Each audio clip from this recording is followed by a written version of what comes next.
Blunderbuss. Blunderbuss. Rob's crazy. Colombian toothless! Blunderbuss. Blunderbuss, okay. Blunderbuss. Blunderbuss. Are you crazy? Bloomies. Are you stroking your cock? No, I want to stroke yours. I'm going to take you down the creek and chop your goddamn head off of my machete and throw you in the creek, you son of a bitch, and throw your ass head at your damn dying ass, you nasty mouth, ugly, ignorant son. How do you spell it? How do you spell it? Okay. BLUNDERBUSS. Mr. Bus, Blunderbuss, okay. Clearly wrong. I got to play a phony phone call for you. This is using Artie's dice argument. Ooh. Artie calling Ralph's Auto Repair, or someplace like that it's called. There's a guy named Ralph. You have to find a place that has Ralph in it. Yeah, because he really went off on Ralph. No. Ralph and John? Yeah. Who's this? Come on. Well, how long should I wait for the $5,000, Ralph? You tell me. How long should I wait for the 5 Gs? I don't know who this is, because this isn't Ralph. You're actually funny now, Ralph. Now you're saying funny, creative shit. I don't know what the fuck you're talking about, dude. Who is this? What are you trying out? Not to pay me? Is that the experiment we're working with? Yeah, if I don't want to pay you, I'm not going to pay you. But this isn't Ralph. So who am I? So how is that my problem? It's not your problem. Who am I speaking with? You're really fucking pissing me off. You really are. Good. Well, come on down here. I'll smack the shit out of you, and then you'll even be more pissed off. How's that? Fuck off, Ralph. Go fuck your mother. You're saying stupid shit. Go fuck your mother. You fucking piece of shit. Go fuck your mother, you cunt. You faggot. You cunt. You cocksucker. Ralph and John. Listen to me, dude. Listen. We're in the same business, and I'm saying there's sort of... I've The been only doing business I'm in is fucking you in the ass. Get How's paid that? usually, if not that night. Come over, I'll fuck you in the ass. I'll give you $5,000, okay? Oh, God. Ralph and John. I was not upset at the beginning of this conversation, nor was I upset yesterday. I just mentioned, you know what, I haven't gotten the money yet. You were a little surprised that I didn't get the money, correct? I said go fuck your mother. Who's this? What do you know about making money, Ralph? Go jerk off to Star Trek. I gotta jerk off to your mother's picture. Yeah. And I gotta fucking jerk off on your mother's picture. You faggot. You fucking cunt. You cocksucker. You cunt. Who are Your you, mother's you a zero? cunt. Your father's a cunt. Your sister's a cunt. You're a cunt. Why don't you come down here, whoever the fuck you are, you cunt. You cocksucker. Nice. Wow, what a great set of phone calls. The funny thing is that guy said he wasn't even Ralph in the beginning. I know. That's John from John and Ralph's. Yeah. But so, I clearly overreacted. Robin was right again. I listened back, and I think Robin had the... You got a lot of hate mail, like people losing respect for you. And People had respect for me? Yeah, they were like, They didn't know it until they lost it. we don't like Artie anymore. Right. But there was a lot of people on your side. There were a lot of people who wrote Well, in. there were about 150 people at the Best Damn Sports Show taping that all were on my side. Well, there you go. Someone told me they heard that high-pitched mic. Is he here? Because I heard he was making out at a bar the other night with a guy. Really? I'm on. Here's what I heard, Howard. What'd you hear? The report I got was that I'm hearing a lot of reports about him, actually. Whoa. One of them was that he went out with a guy that even he sort of felt was out of his league, so he couldn't get any. And then I heard he's been sort of interested in a guy who was like sort of an American Idol reject, like one of those people who tried out but never made it to the main show. Oh, my God. What's happening over Artie's there? covering his face so he doesn't make any jokes.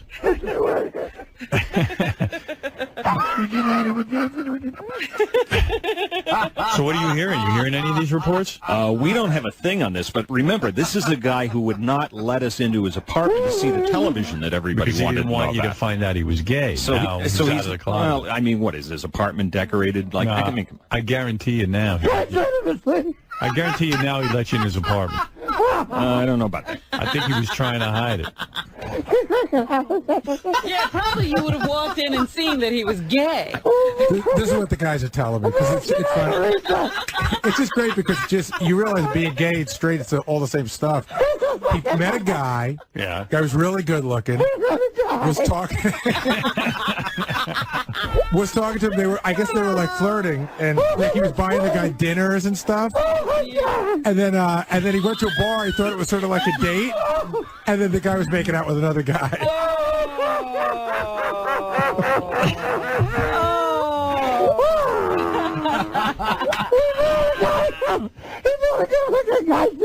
Artie, keep your face covered because we don't want to know that you're really laughing. How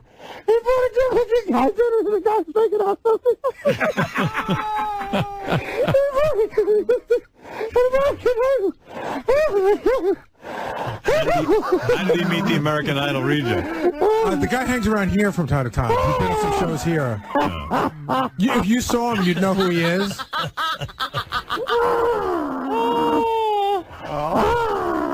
he met the guy here?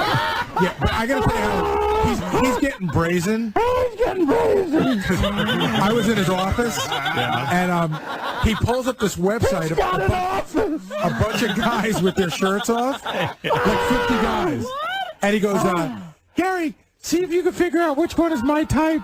So like I had to sit there and guess which shirtless guy was his type. And there's a blind guy. He's got an office. Mike, I hear, is getting like radical gay. He no longer accepts straight guys on his Facebook page. Is that true? Wow. I don't know, but I mean, it sounds like he's sort of, coming into his own. Right. Facebook page.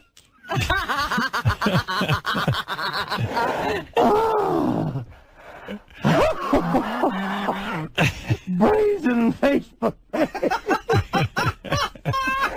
Oh, good looking guy. Oh, my goodness. All right, compose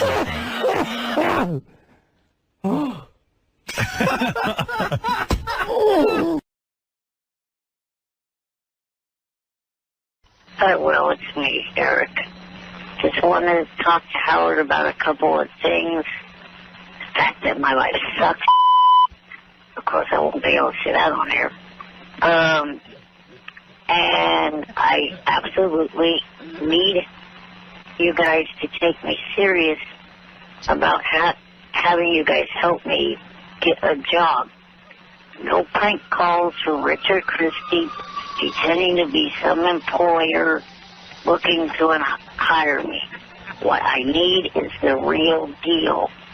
I've appreciated, the $3,000 that I've gotten from the show. This kid is 1 foot tall.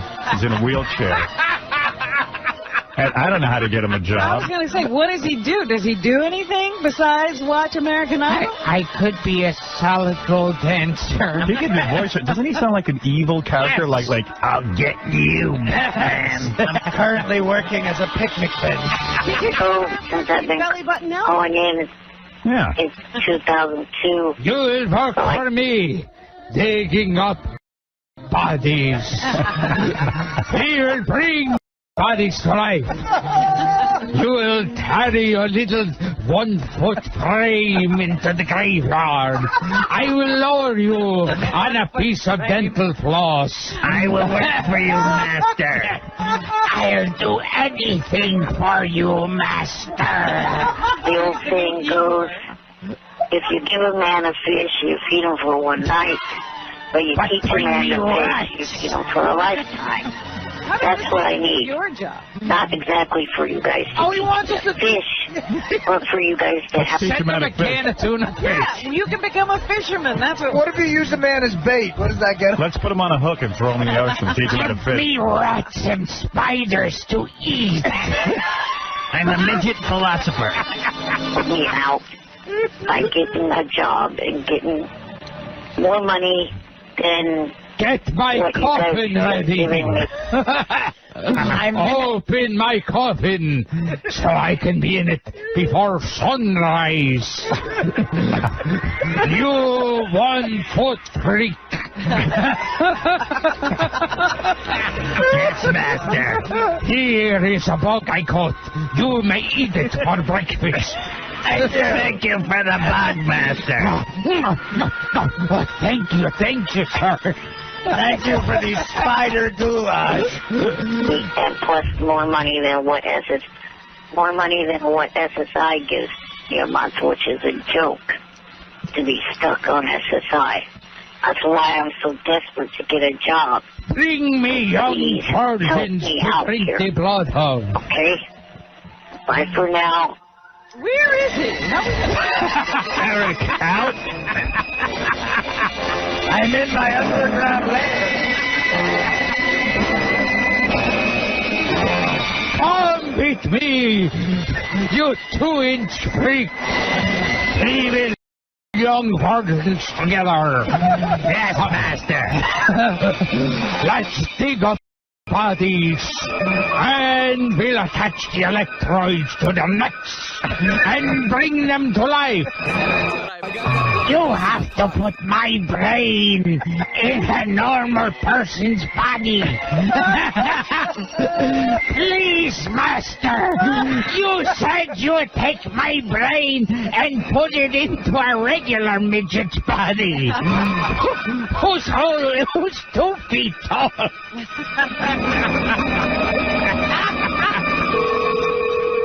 Hello? Yeah, can I speak with Eric, please? This is him.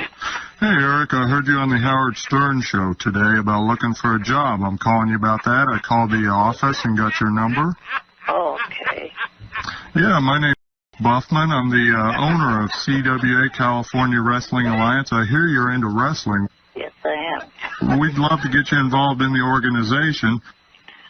I have to think about that. Well, can I tell you a little bit about it? Sure. Okay. I have a character design for you that I'd like to tell you about. It's called the Bat. What'll happen, your partner will actually throw you at the other wrestlers, and you will latch on to him and bite their necks. Would you be interested in that? Actually, no, I wouldn't. This doesn't sound like something I would actually be interested in doing. I was going to ask you, too, are you afraid of heights? No. Well, because we were thinking, too, if you're not interested in actually having the wrestlers throw you, we might drop you from the rafters once in a while. We've actually designed this costume with working bat wings that would allow you to actually glide down from the rafters if you'd be interested in that. No, thank you. Eric, you know who this is? No. Take a guess. Captain Jinx. Guess again? I don't have any idea. It's your arch nemesis. Oh. Do you know? Yes, Richard Christie. How you doing, Eric? I'm all right. Did you think that was real? No, because I've never heard of CWA at all. Oh, so are you mad at me? Yes. Master, we must get Richard Christie. Wait a minute, this isn't Dick. Master, we will get him tonight. We will get our revenge on him. I will lift you up and you will spit in his face. You mean Buffman? No, I keep telling you, there is no Buffman. Why won't you believe me? There is no such a name as Buffman. They won't drop me from the ceiling. Buffman. I'll pick you up and you can mash him in the stomach. We have to get Buttman. Please, master. You can sit on my head and then spit at him.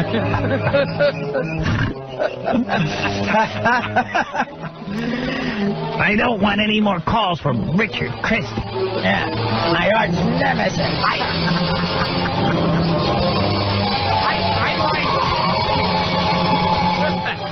I liked when he said, Well, I'm not sure. I have to hear more. We're going to drop you out of a ceiling with bat wings. By the way, Gilbert would have accepted that job in 2 seconds. They're going to throw you at the other wrestler. Gilbert's agent would have Where said, do I sign? Where do I quit? Where's the car picking him up? Well, what else could he do? Eric turned us down, so can you do it? Master. You're doing the paperclip. Hi, this is the toaster. This is Eric the toaster. I was wondering if I had any more Eric bits, but I don't know. They're too hard to find. I would love to see a character of the Bat, by the way, in wrestling. I would love That's a that. great idea. Somebody ought to take that. Here comes Superfly Snuka. Whoa, the Bat! You better get me a job. Eric the Bat is latched on to Superfly's neck. You said you'd operate on me tonight and make me into a real person. I will. It's me, Eric. Instead, you tried to bring the Frankenstein monster. The fact that my life I won't be able to get out on there.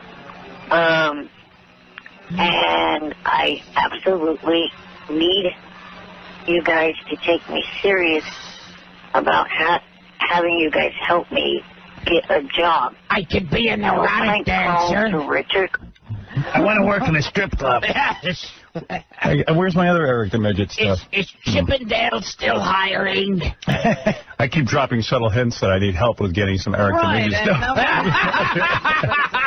There's not one There's person. not a person out there listening. No, it's incredibly slow out there today. Yeah. I got it on CD, but I think there's some stuff where I called Gary the Retard with Eric's voice on call. Oh, is that what it was? Yeah, that's what it was. You promised you'd put my brain in Webster's body.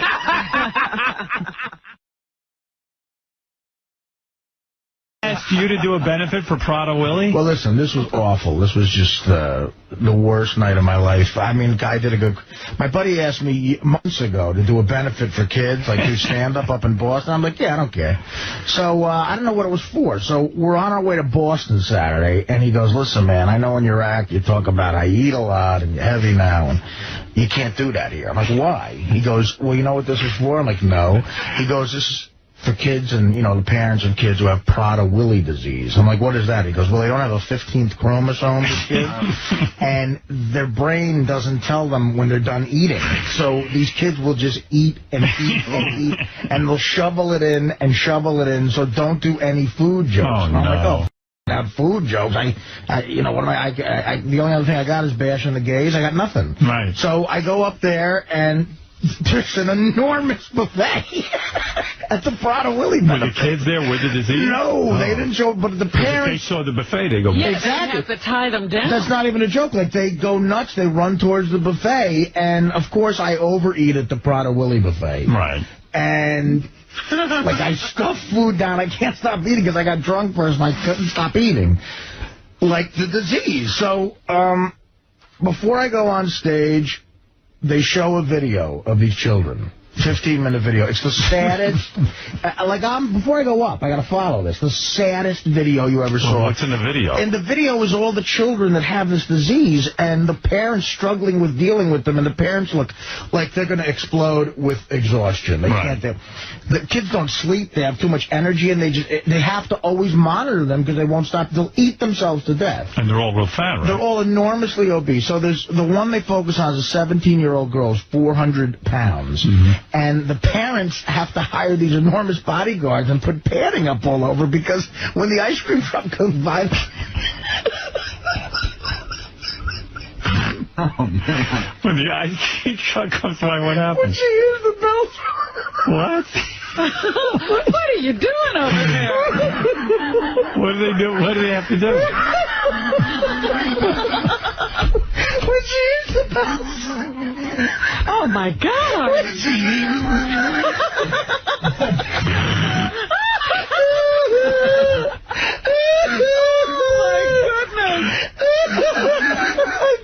I'm sorry, God. I'm sorry.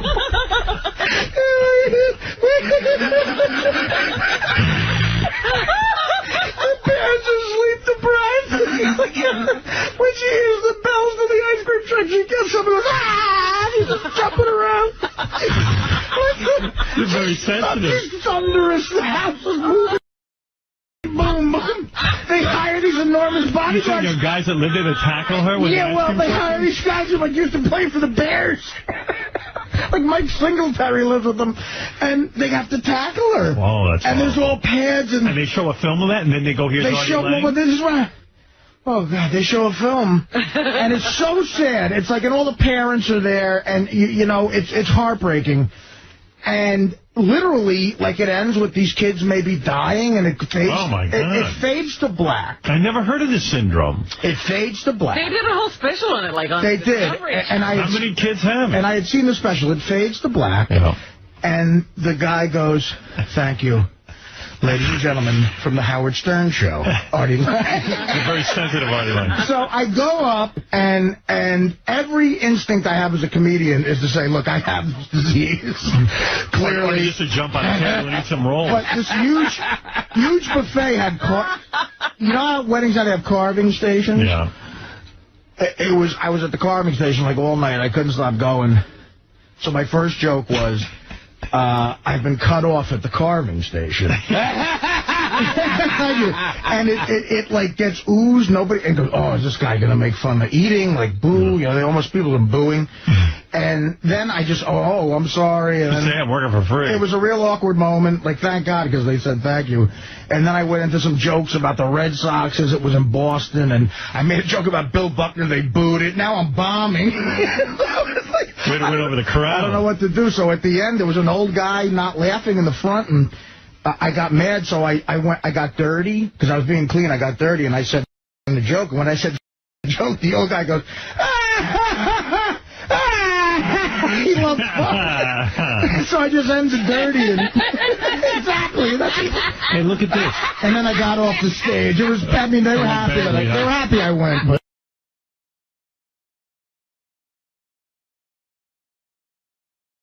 all right. Can I go now? No, yeah, but you do laugh at everything. I heard one of his favorite movies of all time is Look Who's Talking. True? I second for Hey, listen, I think listen. It's not one of my most favorite movies of all time. John Hine. I would give Problem Child 5 stars. No, I wouldn't give that 5 stars actually. But I think it's a funny movie. What do you want from me? All right. Sorry. Listen, I like a lot of other. What do you like when the baby's talking? look, it's a baby. There's some and it's talking. Yeah. That's a baby talking. Babies don't talk. Hey, look, it's a baby talking to Kirstie Alley. They don't talk, babies. And the baby's sarcastic. How does a baby, first of all, how's a baby talk? Second of all, how did I know to be so sarcastic? And the baby's wittier than John Travolta. Yeah, smart kid for someone who just got on the planet 3 months ago. There's a quality. It's like De Niro laughing at Problem Child, like, that's a baby!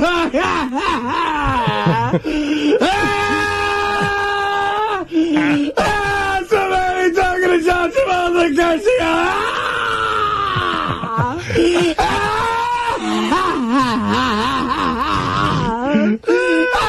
There's a baby fucking talk! It's so bad! I don't laugh quite that hard. It sounds like at JD's house? No. It's an infant! It's a infant! It's an infant! I can't even breathe! I can't breathe!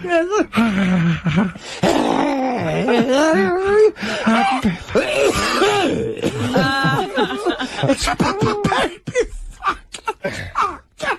I gotta call somebody. Have you seen this? Look who's talking.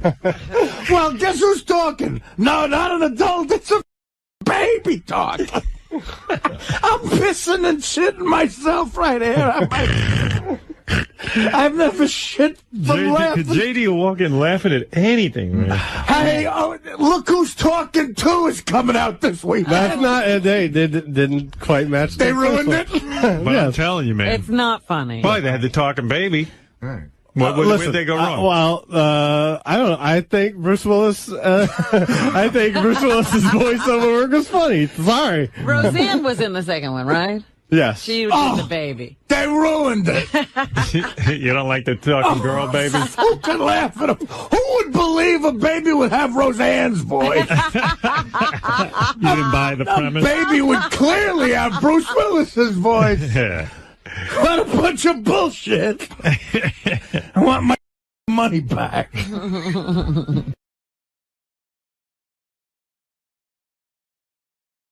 they have the audio of that flipping or the video? Of what? Of the actual, they're filming it. Oh, that's the other thing. Everything's on film. It's unreal. Is film of this? Yeah. Mambo. Why does it... You know, I've done some movies, shot TV shows. Why does it take 4 hours to set up a shot when a kid with a phone can get a perfect shot of a cop shooting a guy in South Carolina? You can't see him on my camera. My shit off, so it don't even matter. Oh, shit. Oh, Jesus. Lord, Jesus. Oh, Jesus Christ. Oh, Jesus. Oh, Lord Jesus. Lord Jesus. Oh, shit. Whoa. That was awesome. That was awesome right there, dog. I thought he was dying. Oh, shit. Oh, shit. Oh, Lord Jesus. Oh, Jesus. Get the water, nigga. Jesus Christ. Lord have mercy. You can get the water, nigga. And do it. Oh, bootleg fireworks shit. Oh, shit. In the water. And bootleg fireworks shit.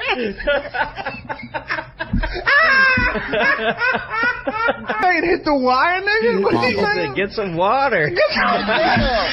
Wow. Shit. Oh, shit. Oh, Lord Jesus. Oh, Jesus. Get the water, nigga.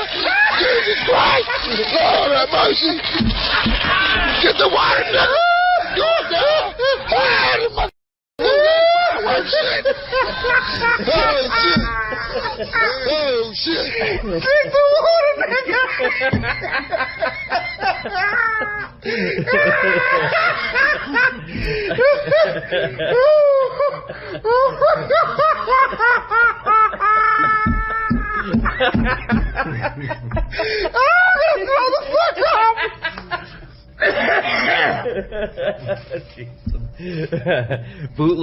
Bootleg fireworks.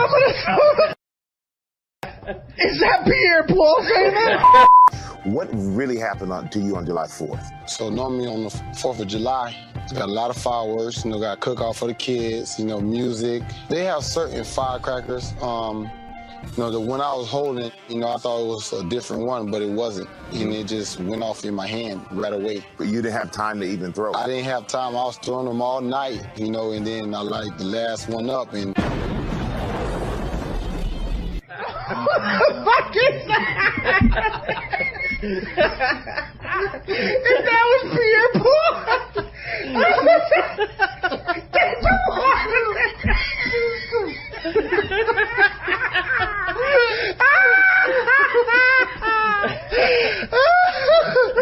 Oh, Lord Jesus! Oh, Jesus! Get the water, nigga! What is that? That's just on the internet? Where did you find that? Where did you find that? That is tape. We have tape of... This is an Artie Line podcast exclusive. We have tape. That's right. We have tape of Pierre Paul blowing his hand up. Play that again. Get the water, nigga! That was actually Trump. That's why he's in trouble. That was Trump. Holy shit, that's the funniest thing I've ever heard in my life. I sent that to Dan. I was like, they have video of it. I don't think he actually watched it, but oh my god, I'm gonna throw up too. Holy shit. Holy You know what was great about that was I really thought that was audio. I know. You had me, and I keep going, how come this isn't all over the place? That was the greatest joke anyone's ever played on me. My ribs hurt. Oh, Jesus! Get the water, nigga!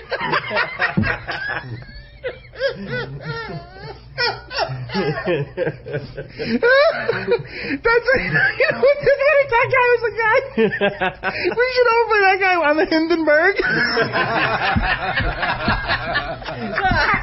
If that guy saw the Hindenburg going down, like all the humanity, get the water. Bootleg Zeppelin. What's you crazy? Get the water. That was my happiest moment ever. But as soon as Flippin' did it and I could see Artie getting serious, like, oh my goodness, this is... Oh. You thought it was really him. I thought it was him. Oh, he's going to laugh like crazy. I thought it was him. Where did you find that? That should be, if you Google greatest piece of tape of all time, that should come up. I like the loud. L-A-W. Loud? Loud Jesus? Loud Jesus. It's like the Fred Sanford. Oh, I'm coming with you. I'm coming with you. Oh, Elizabeth. Get the water, Elizabeth. Elizabeth, get the water. I'm coming to see you, honey. I'll be the one with no hands and him 80 in my other hand.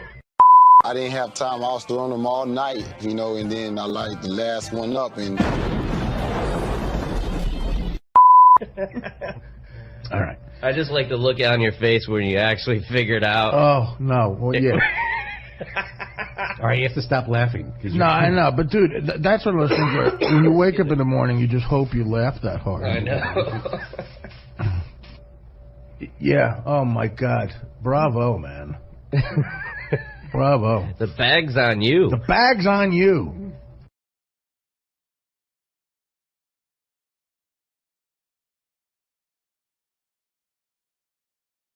The blazing aftermath reveals the extent of the disaster, an inferno which became a flaming tomb, a twisted mass of girders, the seared and scorched skeleton of what was once a mighty airship. Oh, Lord Jesus! Oh, Jesus! Get the water, nigga! Jesus Christ! Lord have mercy!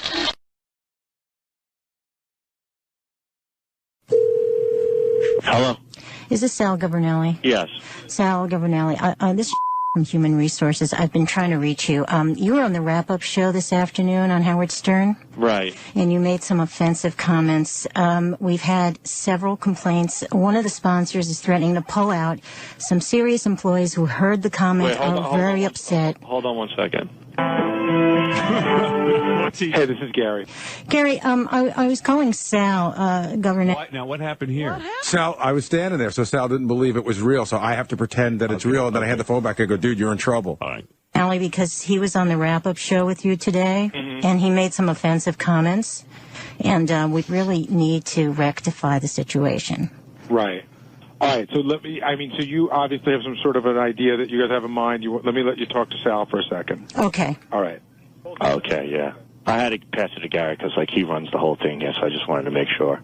He didn't make the comments, Mr. Governelli, you did, and so that's why we need to talk to you. Now, we want to rectify this. What we've come up with, there's going to be an emergency meeting today at about 3 o'clock, and we would like for you to record an apology, to explain why you made these comments, to express remorse for these comments, and we'd like it to be played on the wrap-up show tomorrow. But before it's played, they need to be approved at this meeting. So can you do that? It's really important. Sure. We're going to have to talk about doing some sensitivity training as well, and I think that'll be helpful. Okay. We've had several problems. Do you want me to address this as an apology? It's important that you explain why you said the comments and why you're sorry. Okay. Okay. Can you do it on a CD and I'll pick it up? It'll be easier. Yeah, okay, no problem. Okay. Not a problem. I'll take care of that right now. Thank you very much. Bye-bye. I appreciate your cooperating. My pleasure. Okay. Bye-bye. Will just told me that the reason Sal handed me the phone, which I didn't even know, was he got so scared he just handed the phone off. Right, that's what I thought was happening. That he didn't know what to do, and he gave it to you. So then what did Sal take? Did he write something down, or did he just... He walked into me and go, here's a CD for the 3 o'clock meeting. All right, here's Sal's apology. How silly is he that they would do this on the phone? Yeah. Hi, this is Sal Governale. The very contrite It's funny already. It's funny already. This is how many times? Let's have a poll right now. How many times will we play this apology? All the time. Hi, this is Sal Governale. And yesterday I said a few comments that offended a few people, and I'd like to extend my apologies for those comments. Unfortunately, I didn't represent myself properly on how I wanted to explain myself. I have a tremendous respect for all cultures and all races. If I did offend or hurt anybody, I again extend my most sincere apologies. Thank you very much for understanding, and I greatly appreciate your time. Wow.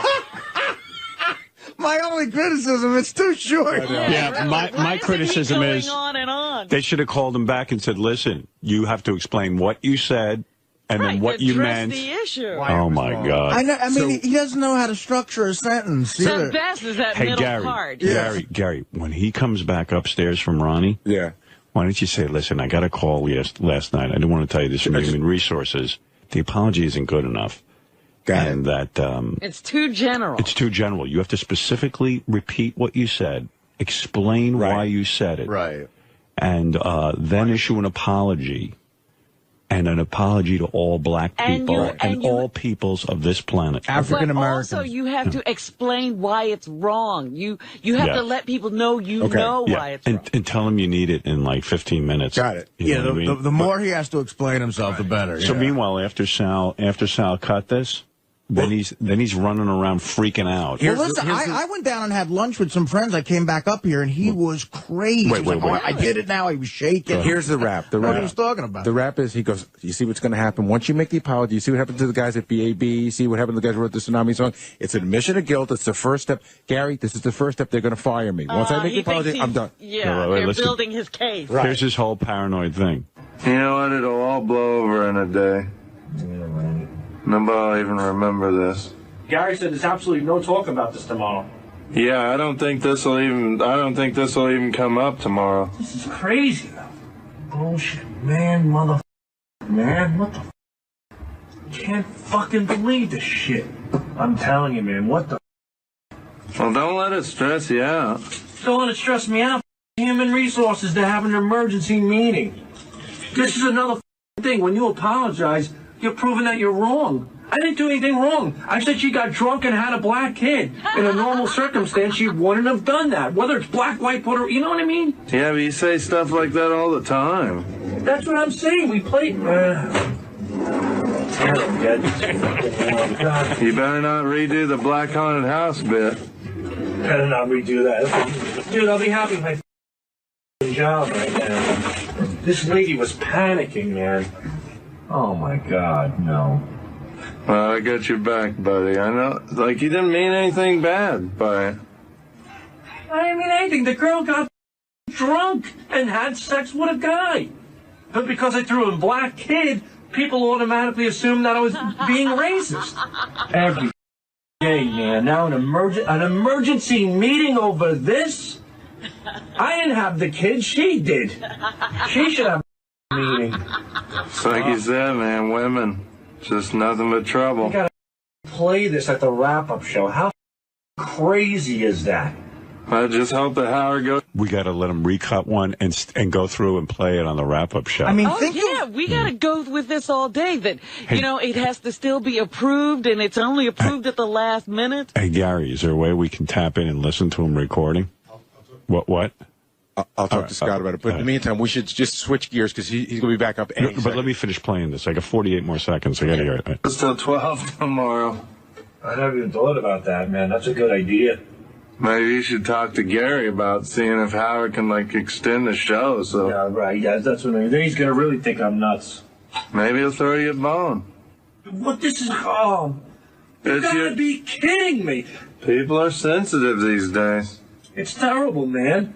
I got black friends all over the place. Yeah, Kevin Lofton's a good friend of mine. I got black friends at home and shit. Wow. Just look at it this way. At least this isn't as bad as getting caught jacking off. Damn it! Damn it! Damn it! I'm gonna stick an apple in my mouth every day for the rest of my life. I'm not even gonna talk anymore. Robin's a friend of mine. Black friend. Hey, you didn't make his list of black friends. All right, look, we've got to shut up now. But think about everyone's in on this who's listening. He's making What? Just one quick point. Like we're whispering that way he won't hear.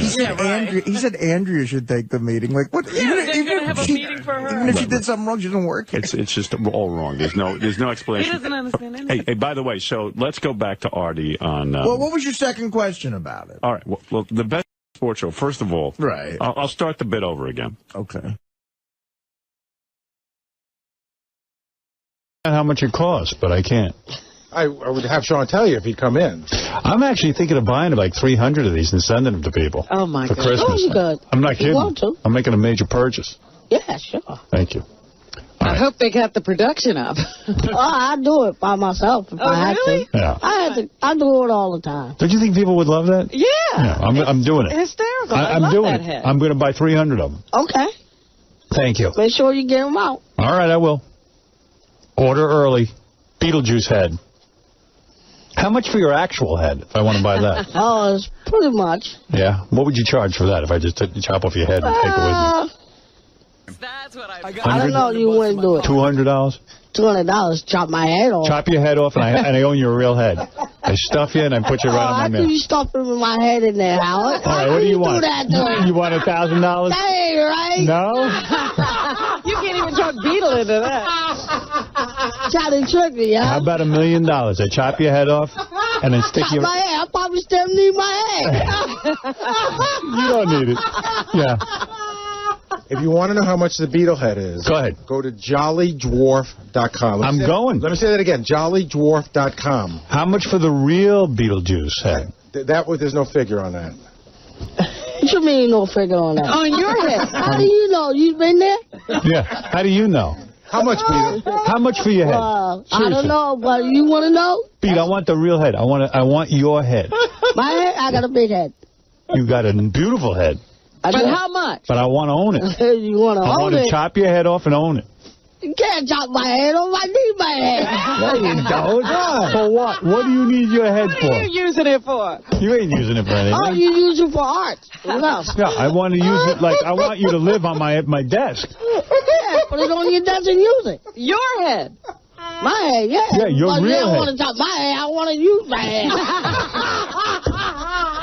I'm not a con artist. I signed a new satellite deal. I can afford your head. Name your price. Oh, you can name the price $200. Hey. All right, done deal. It's a dumb deal, but it's Done deal. 200. Where's my wallet? When do you get it? Yeah. Got the Sean chopping his head off in the back. I need a new hat rack. need no new hat rack here. Gary, bring in my axe. I want to collect my head right now. You got Everybody like yours. Let me ask you something. You know, I collect skulls. Yes. And I don't have any. I only have one human skull. It's a Chinese woman, actually. Yeah? But I could imagine, seriously, after you die, which I hope it never happens in my lifetime, Oh, but I wouldn't die there. after you die, I would wouldn't go there. I would want to own his skull. I wouldn't How much go would there. you pay for that? For his skull? Yeah. 10 grand. All right. I'm serious. 10 grand? Okay. After you die. Give me 10 grand, then you. No, I'll give you 10 grand once you're dead. Well, I'm done. I ain't died yet. All right. Well, you just keep that in mind. You got something to look forward to. All right. Anyway, everyone go to jollydwarf.com for Beetlejuice's head. That's right. If you want some Beetlejuice head, you got to go to jollydwarf.com. All right. But do you want to do two different outfits, or they just come in swimsuit? I think swimsuit. Yeah, that's the way to go. So that's part of their appearance. Okay. Then you got personality. Right, you'll do the personality test. Yeah, you do an interview. Yeah, we don't want any whiners. So it's personality. Why? I don't have a leg. Why? It's personality. My life's so hard. Why? I don't have a leg. I'm ugly. Yeah. So you're judging them on 3 areas. Why? I've got no appendages and I got like one eyebrow. Why?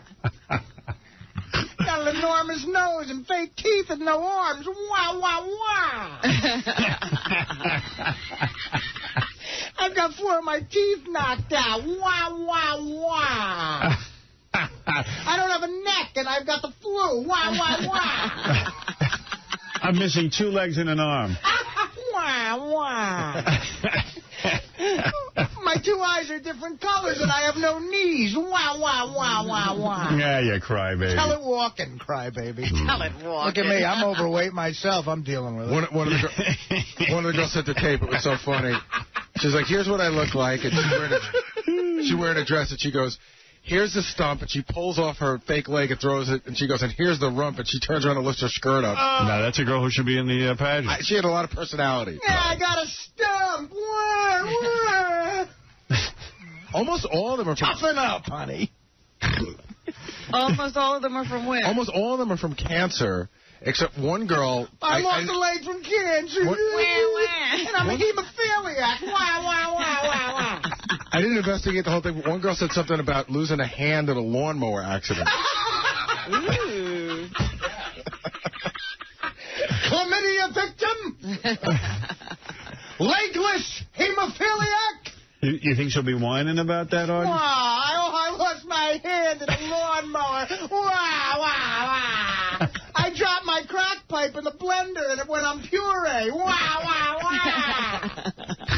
So, Artie, as one of the judges, you're going to be looking for a chick who's kind of upbeat. Yeah, tough. Yeah, tough. Someone who can face it. I've got AIDS and no feet. Wow, wow, wow. See, one of the girls is like a triathlete. She sent me video of her throwing out the first pitch at a Major League Baseball game. Right, that would be... Yeah, that's the kind of girl Artie's looking for. Oh, that's nice. Yeah, she's not complaining. She's not complaining or bitching about it.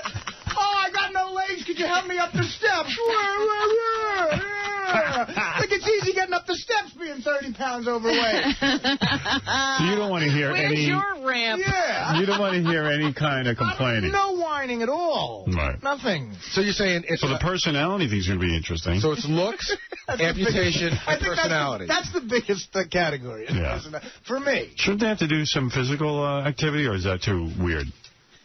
We didn't tell them that. It depends. I mean, if you give them a physical activity and everybody's missing would it be fair? The same thing, Right. you know, or different things, you know, and it's easier for a legged person to do, it would be wrong. I've got no extremities and strep throat. Wow, wow. But you bring up a good point now, Howard. I can't scratch myself. Are the girls coming in with or without Got the an prosthesis? itch but no arms. I've got an itchy leg but no arms. And it's only one leg. Are the girls coming in what? With or without the prosthesis? In other words, you want them to come in They with can it? come in with it, but take it off. They got to take it off. It's up to them. That's their choice. They have to decide on presentation. Because even those are weird. How one of the then girls... how do you see what's, you know? Oh, you can see, Robin. Like one of the girls... No, they take it off. Well, that's what you're saying. It's their choice. I'm saying I want to see. Oh. See, one of the women... Okay. See, some of the women have legs that... No, I'm sorry, Robin. That's not in the rules. Some of the women have legs that are like fake legs that look like mannequin legs.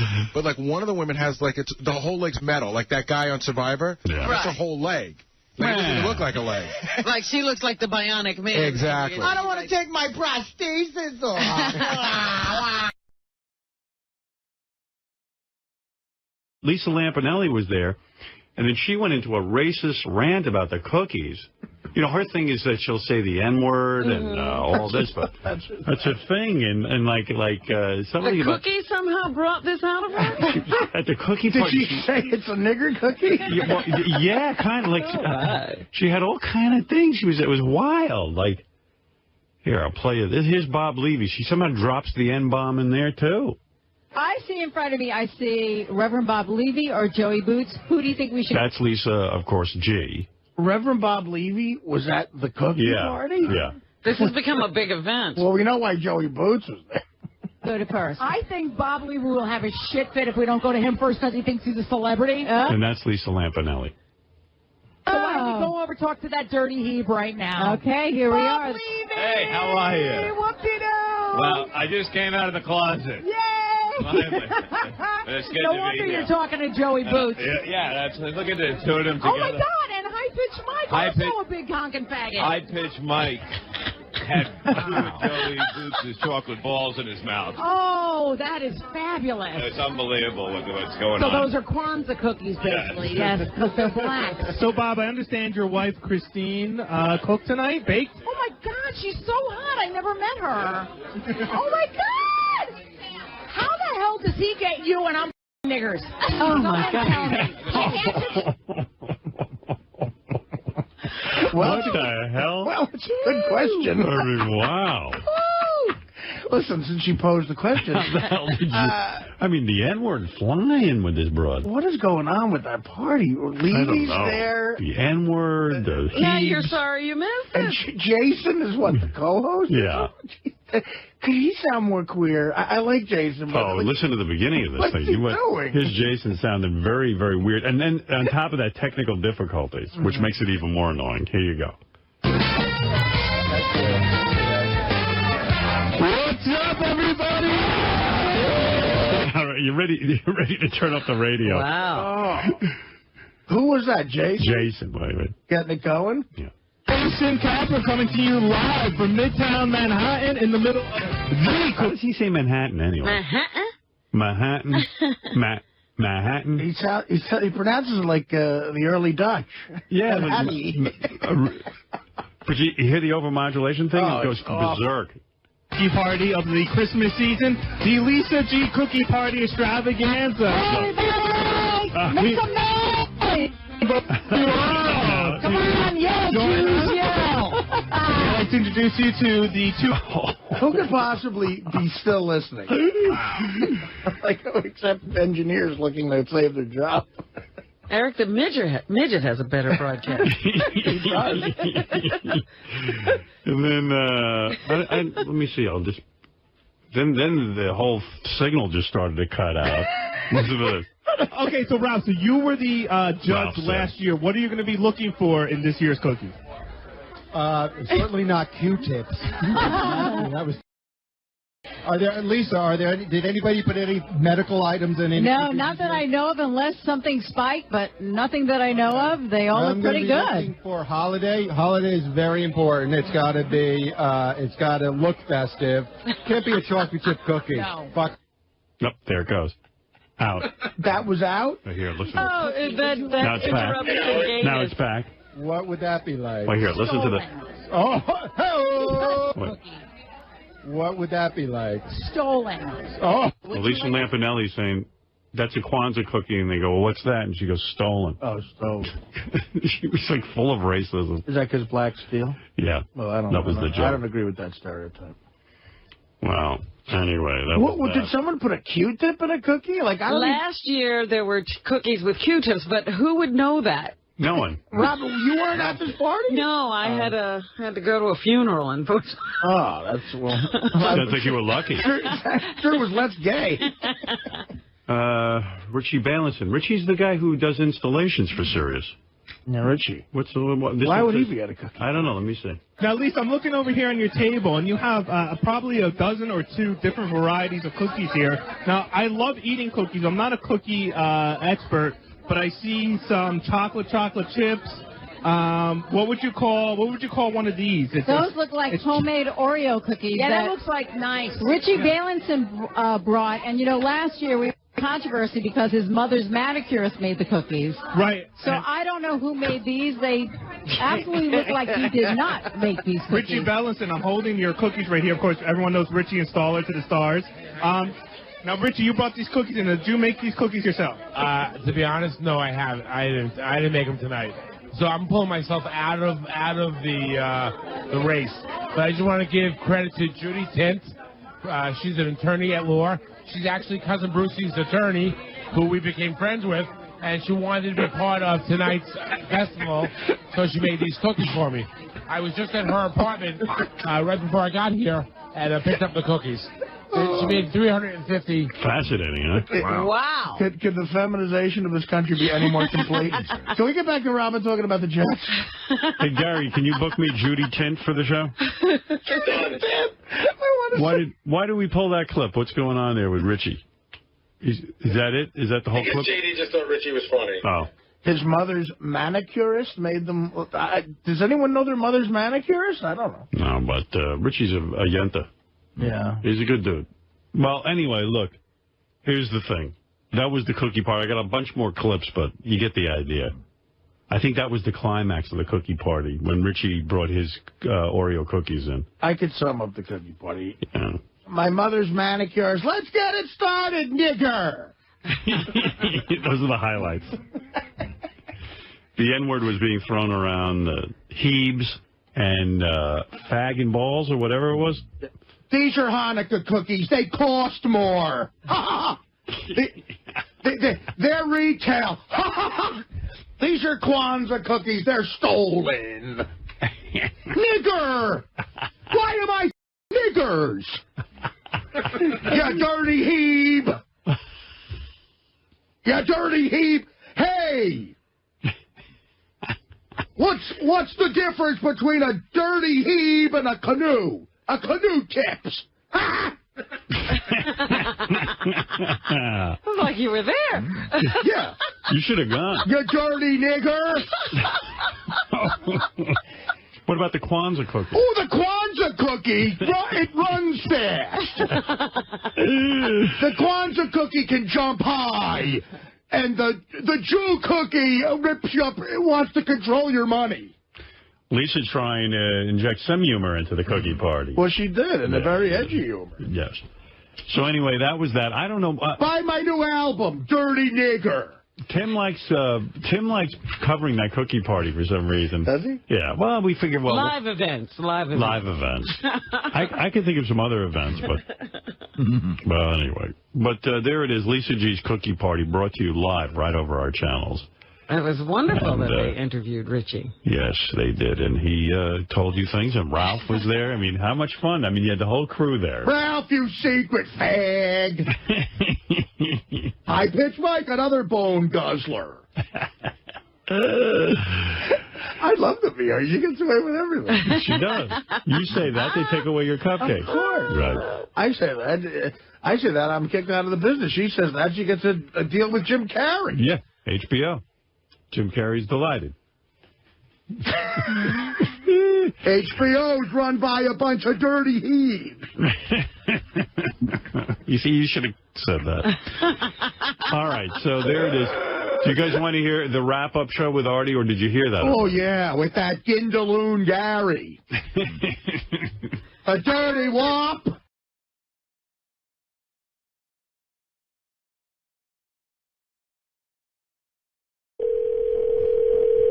Yeah? Hello? Who is this? It's Rusty. Is Bob around?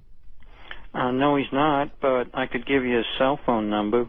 All right, well, could you just get him a message for me? Yeah, hang on a second. Okay? All right, ready? Yeah. Well, he borrowed a movie from me about 2 weeks ago called Bon Appetit. I was just wondering if I could get it back. He borrowed a movie? Yeah, movie. You must have the wrong number or something. Why is that? Because he doesn't like those kind of movies. Why do you think he doesn't like movies? I guess because he's a Christian. Huh. All right, well, write down the name of the movie so you can just tell him. It's called Bon Appetit. All right, I got it. And here, write down, because there's 5 of them. I loaned him part 2. Write down the movie stars that are in it. This one's got Jack Longrod. Write that down. Patsy Piss Flaps is in it. You got it? Yeah, I got it. Kenny Curve is in it. Now, just read that back to me, because I'll make sure he knows which movie it is. Okay, Jack Longwide, Kenny Curve, and Patsy, what's her name? Piss Flaps. Miss Flaps? Piss Flaps. Okay. And Frankie Fudge Packer's in it, too. And Tammy Twat Lips is in it, too. Okay, I'm running out of room on my paper. You got the last 2 names? Can you read those back to me real quick? Frankie Budge Packer, Jack Longwide, Kenny Kercock, Patsy Tiss Flaps. Yeah. This is the best of the wrap-up show. A recap and behind-the-scenes look with John High and Gary Dell'Abate. The best of the wrap-up show begins now. Hey, on Monday's wrap-up show, the shit hit the fan, and myself, Benji, and Scott Salem all had to defend ourselves about who left a big giant stink in the bathroom. Then later Tracy came in to give a whole state of the bathroom update about what's going on in there and the current conditions inside our bathroom. So check it out. First, we have to start with this bathroom controversy. Now, Gary, I thought there was an edict that no one should be taking a crap in that bathroom to start with. Well, there is, but you're on the honor system. It's like West Point here. You're on the. We always said that you're not. Howard said, I don't want people taking a crap in there. But I think some people, probably like Jason, have said, does that count for off days or when the show is long over? It's a fair question. I don't know. I just remember when that thing with Sal went down last time. It was like nobody was supposed to take a dump. Well, I have a question about recently, like within the last 6 months recently, Howard gave Ross Zapin permission to use the bathroom specifically to take dumps. Was it specific to that? That was his thing. I can't take dumps in the public bathroom. That's the Ross corollary, Jason. What's up? That's the Ross corollary. What I'm saying is effect. I have never been aware of a total shitting ban in the bathroom. I've heard no shitting during the show, which I don't have time for anyway. But why would you do it? Like, why even take the chance, knowing that it's going to eventually get back to you, or could get back to you? I didn't think there was a chance. I didn't think I was taking any sort of risk using the bathroom in the way that you're supposed to use the bathroom. Well, who lodged the complaint? Was it you, Gary? Me. I will tell you, here's what happened. I went in there, and I hit the wall. Oh, wait, I thought Benji. No. I went in there, and I hit the wall. Howard told the story wrong. I went in there, and I hit the wall, so I got the log. But what happened was, as soon as I came out after I hit the wall, I walked in, and I go, somebody just stunk up the bathroom, at which point Benji got all freaked out, and he goes, I was just in there, I smelled it, it was not me. Okay, so let me get this straight. So, because I thought the way it was put out on the air was that Benji, the way I heard it on the air this morning is that Benji walked into the bathroom, was so knocked out by a smell, he came and immediately alerted you. No, it's the other way around. It's the other way around. So then I asked Tracy, I said, Tracy, I know this sounds crazy, and this is my own nuttiness, but can you get me the log for the last half hour who was in the bathroom? She goes, let me see. So she put it on my desk, and I looked at it, and I saw that you were only in there for 3 minutes, so I figured it was either you or Scott. Now, again, let me explain. Maximum 3 minutes, meaning from the time I used my key card to go into the bathroom till the time Benji walked in. Wait, Jace. Meaning I could hold on a second. Meaning I could have been in there for 30 seconds. Left and had nothing happen for another 2 minutes till Benji walked in. The absolute max amount of time, like Benji would have been waiting for me outside the door when I opened it. Was 3 minutes and 9 seconds. Thank you. Jason's but Jace, working you on his do defense, remember clearly. when I walked in? Do you remember me like, what the fuck? Like as you were walking out? No, I don't. Well, here's something. Did you smell anything when you were in there? I don't remember. I've been in that bathroom because you don't remember. Horribly. Yeah, I've been in that bathroom where it smelled horribly before. I've been in that bathroom where I've said something to people before.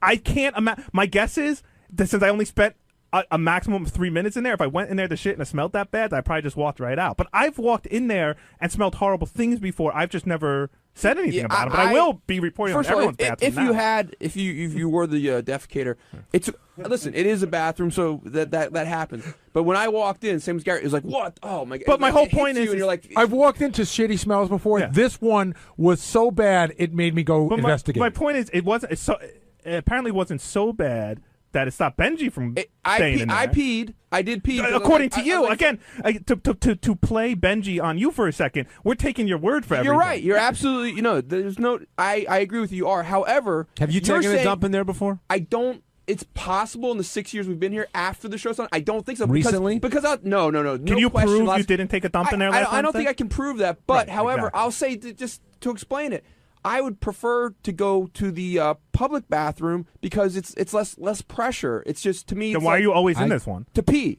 during the show. But you are in this one a lot. I mean, to like everybody. Yeah. But the public bathroom, it's like I want to sit down and I want to relax and I don't want like pressure of people need to go in there. All right, Jason's trying to put it on Benji, but while you two hold on, but Jace, you've also Benji, said, by you two are going back and forth, Scott Salem is sitting here silently, and when we started the show, I'm just listening. Gary, I love it. Gary said that all signs point to Scott. And I only say that because I don't think that Jason could have done what he needs to do in 3 minutes and 9 seconds. But you don't even know how long I was in there. He may have done it. No, I know, and that's his stupidity because he's being honest. But he's what am I going to do? Lie and say I don't take a shit at work? All you guys are lying. But so I know let's talk you to shit at Scott. work. No, I know you shit at work. I I know you shit absolutely at did work. not. I know you shit at work. Jason, I did Hold on. not. I know Hold for on. a I don't fact. believe you. Not in that Stop. bathroom. I don't believe you, Ben. Scott Salem, can you emphatically tell me that you're absolutely positive that you did not shit there on Wednesday? Yes. You can remember last Wednesday. You Yes. remember last Wednesday I do. well. Then why wouldn't you swear on your son's life? That's not necessary, but I didn't, and I told you. But if you 100%, It's a little necessary for John, this. will you swear on your daughter's life about things? If there's something I absolutely knew that I didn't do. I agree with Scott. Like, I would not. I think it's like if you don't, be I'll honest. do on my own life, but to do it on other people, it's just I don't like. Why do you think something will happen to them? I just don't. I think it's like it's exploiting's not the right word, but it doesn't feel right to me. To do it. don't because you think deny- something will happen to them. No. I don't deny I do that in that bathroom, and I told you I reserved that for no-show days. So here's the question. You guys are here's the all question. Here's the liars. time. No, here's the timeline. You guys are all liars. Hold on. No, I'm going to be the bathroom cop. Trust me. Everyone's bathroom habits are getting reported back on the air. Here's Jason, if I ever go at work, I always go in here. I never go back there. Ever.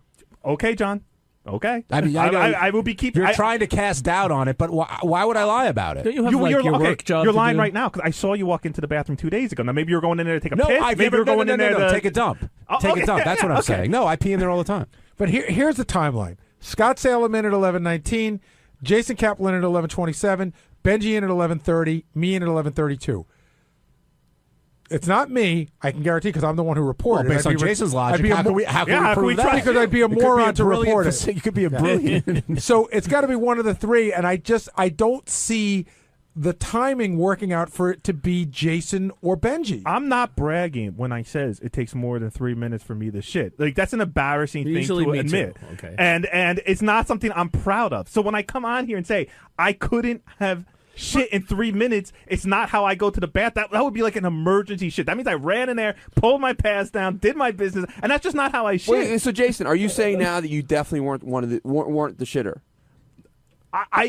I can't say that because I don't know if and when I shit on Wednesday. And quite frankly, I feel I'm the only person being honest when they say they can't remember their Jason, I remember. I can remember I didn't shit on Wednesday. I can't remember what I But shit on okay. Thursday. I I mean, can't remember if I shit on Friday. But here's the thing. I'm with Howard on this one. I can remember the last time I made a number 2 in that bathroom because I try not to, and there's an awareness of that it's not supposed to happen in there. Don't take this the wrong way. I'm at work here, right, at least twice as long. No, I got it. During the day and during the days where there's no show, Thursdays and Fridays. Okay, I believe my relationship with the office is slightly different than yours or Howard's relationship with the office. I spend more time here Monday through Friday than I do in my own house. So yes, I have a different relationship, I think, with the bathroom and remembering every time I use it than I would if you're only here for 5-6 hours every morning, 3 days a week. Is the bathroom aware of the relationship? The bathroom is very aware of our relationship. And we're all aware of the relationship as well. Jeff in Pennsylvania, you're on the wrap-up show.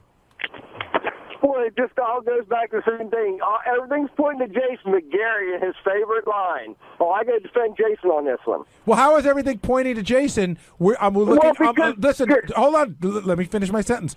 Look at the timing. The timing just doesn't make sense. I'm not saying he emphatically didn't do it. I'm saying the timing doesn't seem to work. Scott, are you positive? Like you just said with everybody else, you remember when you took a shit in there. Scott said he didn't. Benji said he didn't. But you'll still say, I can't, I'll defend, I can defend Jason on this one. And you come in there and at least 15 times I can remember that was your first line. Did you have any gas on Nobody cares what you think. Let me clarify this. I didn't take a shit in there, but you won't it is swear possible. on a kid's life about it. Right. All right, I'll swear on my kid's life I didn't take a shit in there. But it is possible that someone had violent gas. Yeah. I mean, do you ever? Did you possibly have violent gas? Did you ever have gas when you pee? Of course. Well, okay. There's the answer. But did you possibly have? Is that what happened to you? Is that what you're saying? No, you I didn't gas shit. when you pee? I don't remember. Gas, I don't remember. I know I didn't shit. Okay, I can tell you I didn't shit. This wasn't a cloud. This was a wall. I didn't shit. Do you know the difference? You walk into a fart cloud, but then it's it's a cloud, and you can move away from it. This was a shit wall. Well, I didn't do it. John in Cleveland, you're on the wrap-up show. Hey, how you guys doing? Hey, John. Listen, there's no doubt about it. Okay, Benji, I don't like you, but I believe that you didn't do it. Thank you, Jason, you're all right, brother. And if you weren't, I would tell you did it. You didn't do it, Scott.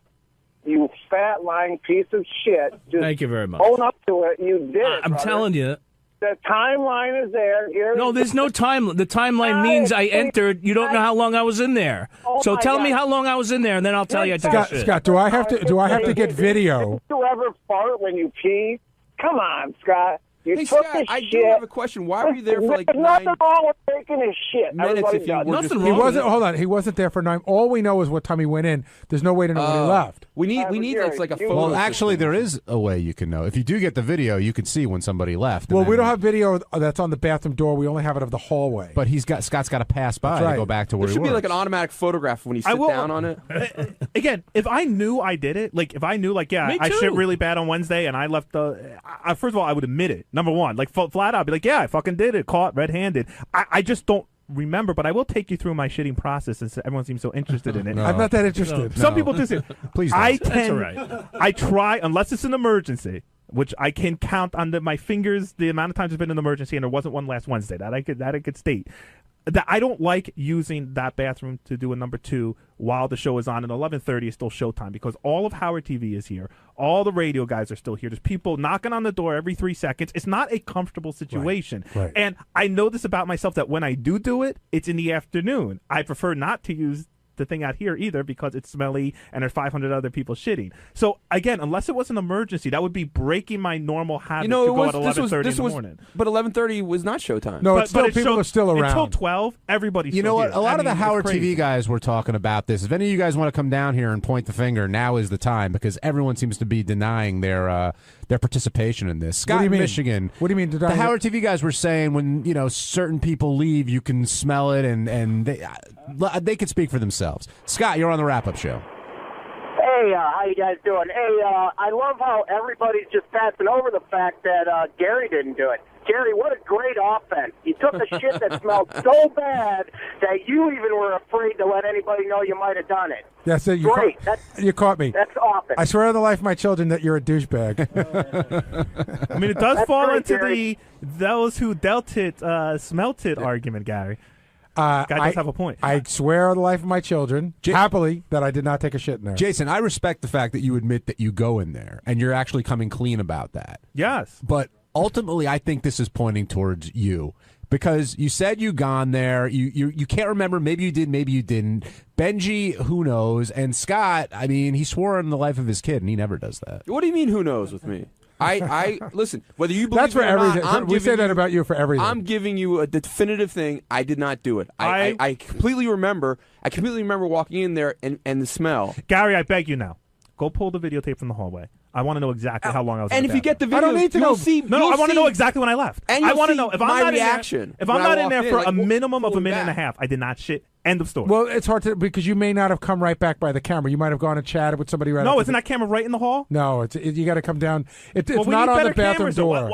You can't disprove a negative. I can't go on here and say, oh, 100% wasn't me. I can't see here 100% not me. I feel I'm the only one being honest, admitting that they take shits in the bathroom. Sorry, I don't believe these two guys when they say they don't remember. Jason, That's my I personal do remember. opinion. I did not defecate here on Wednesday. I don't- absolutely remember Okay, that. we'll take your word for it. I mean, that's all you're asking us to do is take your word for it. You're right, but Okay. don't say it like it's not. I don't take your maybe word for I believe that you don't. It's not that unusual for people to remember when they shit and where they shit. It's not that rare. Maybe it's rare that I'm the one that doesn't remember when they shit. I don't know. I don't keep a logbook. I know I shit this morning before I came to work.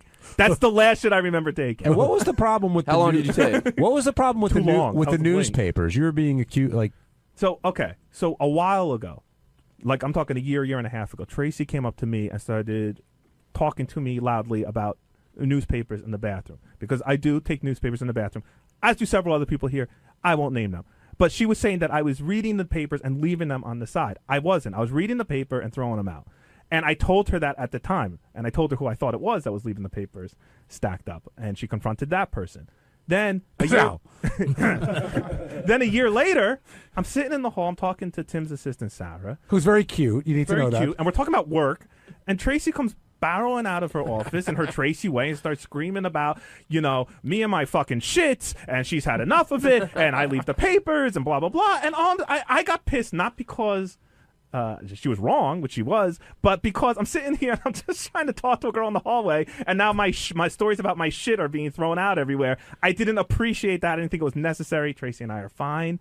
But it's not me. It's not me. And now I go and I report every time I see a newspaper in the bathroom. I report on it. Did you address that with her? How when you were talking to Sarah, you felt sort of uncomfortable? I don't. You know what? I yelled. She yelled. We both didn't talk for a day, and then we both pretended it never happened. Did you try to explain it to Sarah at all that you don't really? No, Sarah was gone by the time Tracy and I were done yelling at each other. Did you guys ever see the episode of How I Met Your Mother where Jason Segel does a whole plot line about how when he walks to the bathroom with a magazine, everybody knows he's going to take a shit? Yeah, he went to the other building and he had to hide it. Tom Chiasano had a whole edict about it at K-Rock. Sales guys weren't allowed to bring newspapers into the bathroom. It was a whole thing. Tracy, I know there's been issues with this bathroom really from the get-go. Has it gotten any better, or do you think people are still disrespecting the It got better privilege? for a while. People were paying a little more attention when they were leaving, cleaning things up off the seats. But like last week, I mean, the pubes have started all over again. There was just urine all over the floor. And How's that possible? It was all over the inside of the... You could see the urine. Like, all you had to do was walk in and you could see it on the floor. Both Scott and Benji do say they pee in the bathroom all the time. They're on record for that. Not me. Trace, what was this issue you had with Jason? God, I don't even want to call it an issue because it's not anymore. We've discussed it. It's gone. But basically somebody, and Jason says it's not him, so if he says it's not him, so be it, goes in there, takes the paper, and then leaves it in there after they shit. That's fine if you want to read the paper in there when you shit. Many people do it. I get it. But take it with you when you go. Nobody wants your shitty paper. Don't leave it in there and tell me, oh, this one's going to want to read it. That one's going to want to read it. No one's going to want to read it. And I know this because they pile up. And by Friday, there's 5 papers sitting there that no one has touched because they're shitty papers. And nobody wants to touch a shitty paper. So whoever's doing this isn't performing a public service like they think they are. No, they're being lazy. Because they can't put their hand 3 feet to the left and stick it in the dumpster. They have to leave it on the counter. And after Tracy and I had this incident, I started to report to her every time I saw a paper left. And you know what? Again, not to sound like a snob, but they're all USA Todays. And I mean, I'm fucking wasting my time on that shit. I don't read that paper They actually, I have to say, though, they became USA Today's after we had the discussion. Before that, it was the New York Post. That is some master. Well, I get my New York Post electronically, so it would be on my iPad. Okay. The Daily News would be the only one I don't get. I will tell you how little a sense of humor Tracy has when it comes to the bathroom. She complained to me once that there were pubes in there, and I cracked a joke that she did not find funny. And I said, hey, if you shake the tree hard enough, a few leaves will fall off. She's like, that's disgusting. And Tracy, you're just disgusted by all this, yes? Just your bathroom habits. Just... if you're at home and, your wife cleans your bathroom, your cleaning lady cleans your bathroom, I'm not your wife, I'm not your cleaning lady. We do have a maid at night, and I get it. That's what she's there for. But that's at night. We're there all day from 6 a.m. on. By 12 o'clock, it's disgusting. It's disgusting in there. I'm way more put out by the piss on the floor than I am by the shit. It was gross. I mean, listen, lean down and use a fucking towel and clean it up if you can. I'm still put off that we found a pebble there once that we could never identify who it belonged to. A pebble? Yeah, we found a little shit pebble. You don't remember that? Oh, a shit pebble. I thought you meant. Can we just take a step back for a second? It's one thing to shit, and I'm not trying to get this off me because I still don't think it was me that did it, but it's one thing to shit and leave a smell. It's another thing to piss on the floor, see yourself piss on the floor, and then walk away. That, to me, that's crazy. That is like, pick up a fucking paper towel, bend down, and fucking do what you got to do. Don't leave piss on the floor. Do you think there's any chance that somebody pees and doesn't know they hit the floor? Yes. Not this time. Not this time. No you know way. what? I've done it before. I've missed, whatever. But I've cleaned up afterwards. I go, oh shit, and I get a paper towel and I clean up. I've only ever missed, to the best of my knowledge, like when I was so drunk.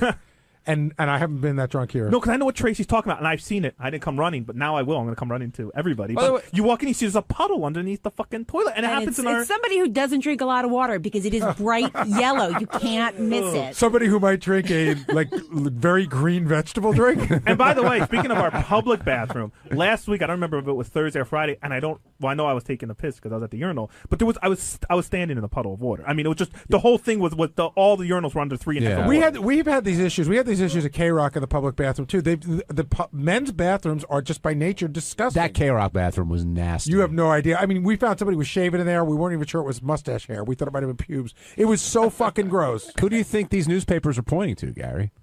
USA Today? Well, I couldn't say. But look, you mean who on the staff can't read a paper well enough unless there's graphs and pictures? Lots of colors. I got to think about that. Hey, it's Gary Dell'Abate, Baba Booey. On Tuesday's wrap-up show, we talked to the guy who goes on Craigslist and gets laid like crazy. That, of course, led us to talking to Benji about his exploits on Craigslist. And then Ronnie came in and we talked about his alter ego, Rhonda, and how Rhonda likes some finger in her ass a little bit, not all the way. Here's how it all went.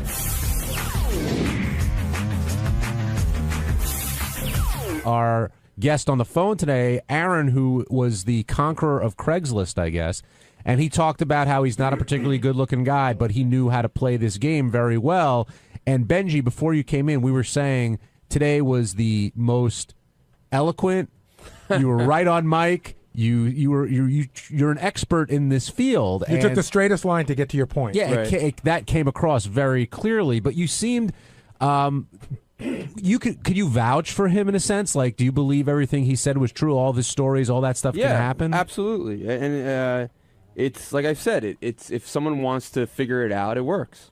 It's very interesting because interviewing him today was not that different from that night that we all went out to dinner with you, and everybody at the table was interviewing you, and that's how I knew this guy was telling the truth, because what he talked about sounded a lot like what you talked about.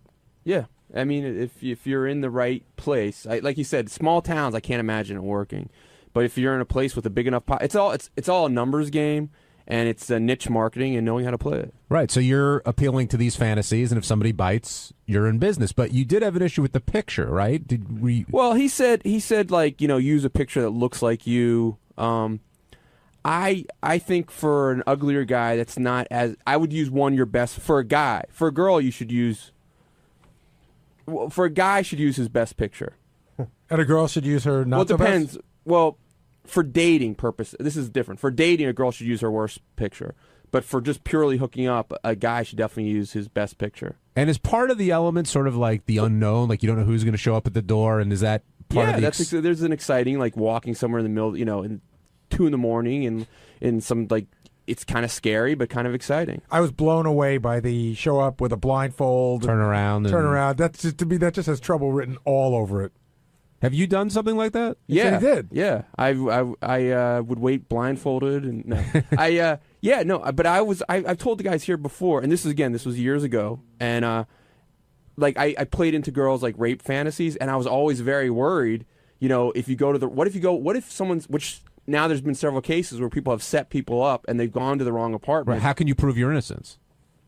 Well, the guy said he never. Girls don't do that initially. There's a lot of girls that are into that fantasy that do that, and I would always kind of whisper first, like, wait, this is really you. You're really into it. I wouldn't just start, doing it. Ronnie, what do you think of this Craigslist stuff? Would you give this a shot back in the day? Absolutely not. Why not? I don't know. You never know what you're walking into. It's too risky for me. I wouldn't do it. Benji, what would you say was, aside from that, what would you say was, back in the day, was the most dangerous situation you ever in, where you got the most nervous or anything? In projects, like not once in the apartment, but all of a sudden you realize, like, between floors on the elevator, that like people coming in and out of the elevator, that can be very scary. Like you'd be in an apartment on a street with 3 digits and on the 44th floor. Yeah. Oh. Did you ever turn around in the middle and say, I can't go through with this? If I met the girl and the girl was like, something was like really off about her, absolutely. But what would be off? What would scare you away? I'm not talking about if you meet a girl and you didn't like her look, that I get. Have you ever not had sex with a girl because there was hairy stomach? No, there was something that scared you, or something that, what do you call it? Your spidey sense should go on? Is that what he said? No, it was usually more about looks. Always, if the girl's hot, I could get through fear. Did you ever walk into a situation, you walked in, the girl was real hot and everything, and you found out she had a cock? No, but I Have you, Ronnie? No, I'm just asking a question because, anything's possible because you get the transvestites who. Well, no, but I had do been that in kind situations. Of stuff too, I talked about once on the air where I got there. And then I did realize, like, holy fuck, this is a dude. And so that's that's what I'm asking you. Well, okay, there was one. Was it a girl? You thought it was a girl? There was a situation years ago. I talked about this. I called in the show before I worked here. This was before Craigslist. This was like from a phone line, and I went to the apartment in the middle of the night. Oh my God! And I was sitting on her bed, and all of a sudden I realized this is a guy. All of a sudden I was like, there's no way this isn't a guy. But it looked like a girl when you walked in. You thought it was a chick. I thought it was a chick. Did you reach down to check? No. But then she said to me, like, because she said that she was living at her parents' house. She said, you can't leave. I started telling her, like, you know, I'm not comfortable with this. I have to go. And she's like, oh, you know, my parents will wake up. You can't leave. And I just started getting really scared. So what'd you do? I started talking about my girlfriend. And I said I had a girlfriend. And I felt so bad that I was cheating on her.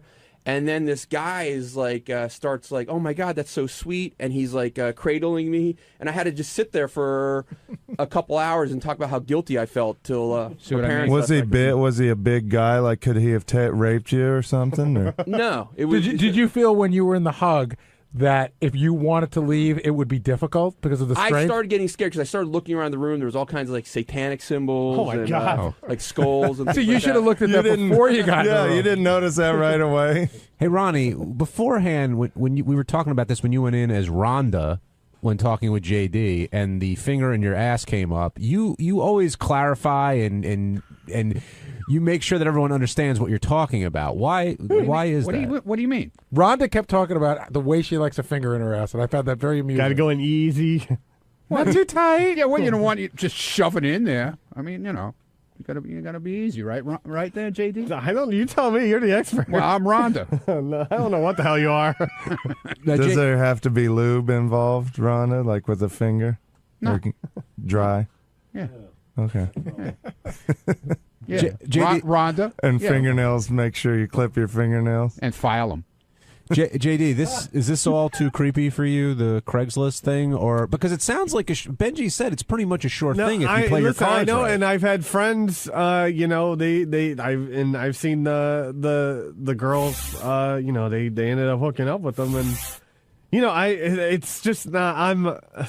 I'm just not into it. It's very. I'm very leery of the situation. It's like, you know, the guy that called in saying a guy ended up showing up to his room. Like that's what I would think would happen to me because I know my luck. Is it because you have to put the work in? Because, you know, this isn't the girls just well, don't yes, show there's up. that. I am very lazy, so you know, there's a whole yeah. But do you think that girls are just going to want to bang you? You got to put some work in, right? No, I know. No, I know that. At least put a bag of popcorn in a movie. No, I know. I'm just. I know. Even if it's in your hotel room. The impression I got from Benji is if you throw enough lines out in a city this size, you're going to hook up every night. So how come you don't want to throw the lines out? Huh? How come you don't want to throw the lines out? Just I just don't, and you know, because I don't think I would have Benji's luck, and you know, I just. But I don't think Benji had luck. I think he was just throwing a lot of lines out. You know what I mean? I think I'm good at once I was talking to a girl, talk to a girl, but it's much more. And now JD, I think should just do Facebook. I mean, there's chicks that love him that he could easily, if he wanted to date or wanted to get laid anytime, he could. I'm not saying I. Of course, I've had chicks on Facebook, and I don't really need Craigslist. I think JD only approves girls as friends on Facebook, right? For the most part, yeah. Unless I know the guy. Because I get emails from fans. They're like, "Oh, JD wouldn't approve me. He said only chicks." Oh, hey, listen, sorry. But online is much more efficient than dating. And I think a regular guy can get much hotter girls, much easier. Jay, you're on the wrap-up show. Hey, that's Ron, first-time caller.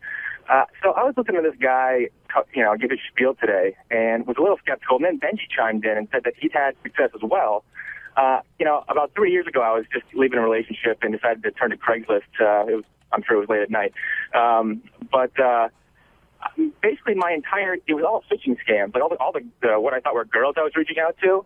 Where my email inbox was inundated with like, go to this site to check out my pictures, and basically became unusable. So I'm wondering, has Benji run into this problem at all? Well, I don't do it anymore. But yeah, it's like you would get, you know, 70% of the responses would be bullshit, but you put things in to see if it's a real response, and you weed through that. That's, you know, it's not that hard. So where do you live? Also, there's some amount of work. Where do you live? Oh, we lost him. Oh, yeah. I think JD might have got discouraged, too, by that guy that made the film for the Howard Film Festival. Oh, when he got fooled. I'm discouraged by every... it seems like every girl I talk to, they just want to talk on the air and whatnot. I just don't want to talk to anyone. It makes me not want to discuss anything with anyone. That is the cool thing. I mean, you could go on something like that and not be JD. Oh, Rick, you're on the wrap-up show. Hey, guys. I don't dislike Ronnie Munn, but to me he's like the Korean nurse on MASH. It's like a little bit of him, okay, but sometimes Ronnie has to be in there every single time. Ronnie, you got to pull back, man. It's too much.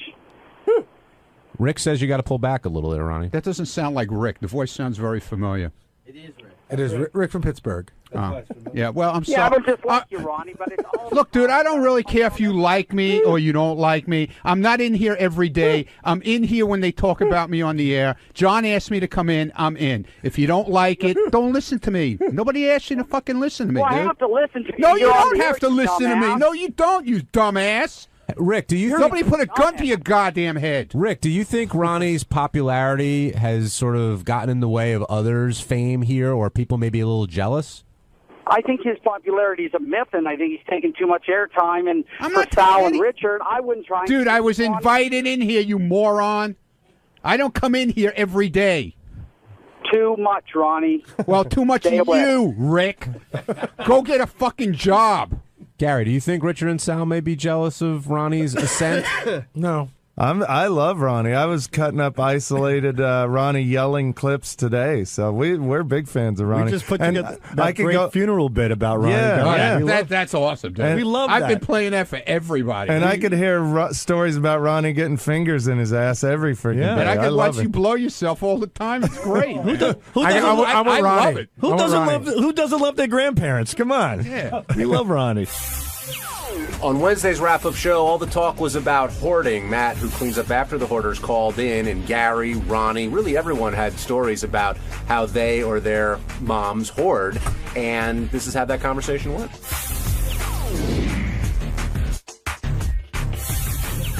We learned a lot about hoarding today and the perils of hoarding, and we're going to dig in here and see who, besides Gary's mom and Ronnie's mom, falls into that category of major hoarder. Well, let's start off, though, with Matt Paxton, who called in. He cleans up after the hoarders that you see on the show, on the A&E show, and we were all glued to our radios because he just had one experience after the other in terms of grossness and what he's got to deal with. Yeah, I got to throw this one totally to Will. We all got the email, and I looked at it, and I was like, I didn't really see what the guest could be in it. And then Will hit me back, and he goes, "I'll bet you he's got some great stories. Let me pre-interview him." And then, you know, when he came back with the oozing gooey cats, that's when I knew he'd be a good guest. But he was good on the air too. I thought he was very good, but and that was some nasty stuff, Will, that we heard about. Yeah, it was great. You know, Benji said, I don't know about the guy, and I pre-interviewed him, and he had an amazing story. I mean, all you got to hear is 45,000 pounds of poop in somebody's house, and, you know, I'm hooked right there. I thought that, to me, the line of the day was when he was talking about all the bugs in that one house, and he said, yeah, we were putting cotton in our ears and sealing up our assholes. Taped their assholes shut. I mean, imagine like that's what you do for a living, and like you're laying in bed one night and a bug crawls out of your ass. It's like being in High Pitch Mike's house. He did say recovering addicts, though, enjoy the job. I guess there's a new thrill every day. You're dealing with hazardous crap like that. And that's a whole other thing that I thought was really interesting about him. Forget about the cleanup part. The fact that he hires, you know, convicts, ex-convicts, and he says he had a great line. That he goes, "I like them when they're right on the line. Like if they sneeze, they could go back to jail. Those are the kind I like." Now, do you think that, well, does it surprise you, one, how much money he makes doing it, and... He doesn't make enough money. No, I think he's underpaid, but when he said that the hoarding provides a wall of safety for the people who do it, do you believe that? I mean, do you think that's why people do it? I mean, was that why your mom did it? Yeah, my mom wasn't good enough to be on the show by any stretch of the imagination. She was like a hoarder, like on a lower level. But no, she was more collecting stuff that she really thought she was going to get to. She really felt that she was going to utilize the stuff. The people who are behind a wall, that's a whole other area, and I don't know what they're thinking. Now, do you collect stuff? I know you collect stuff. I do. But are you a hoarder? Would you could classify yourself as a hoarder? I'm not a hoarder, but I am a collector. And I do collect stuff, and I'm not talking about like I collect animation cells and I collect sports memorabilia. I have like piles of shit around my house.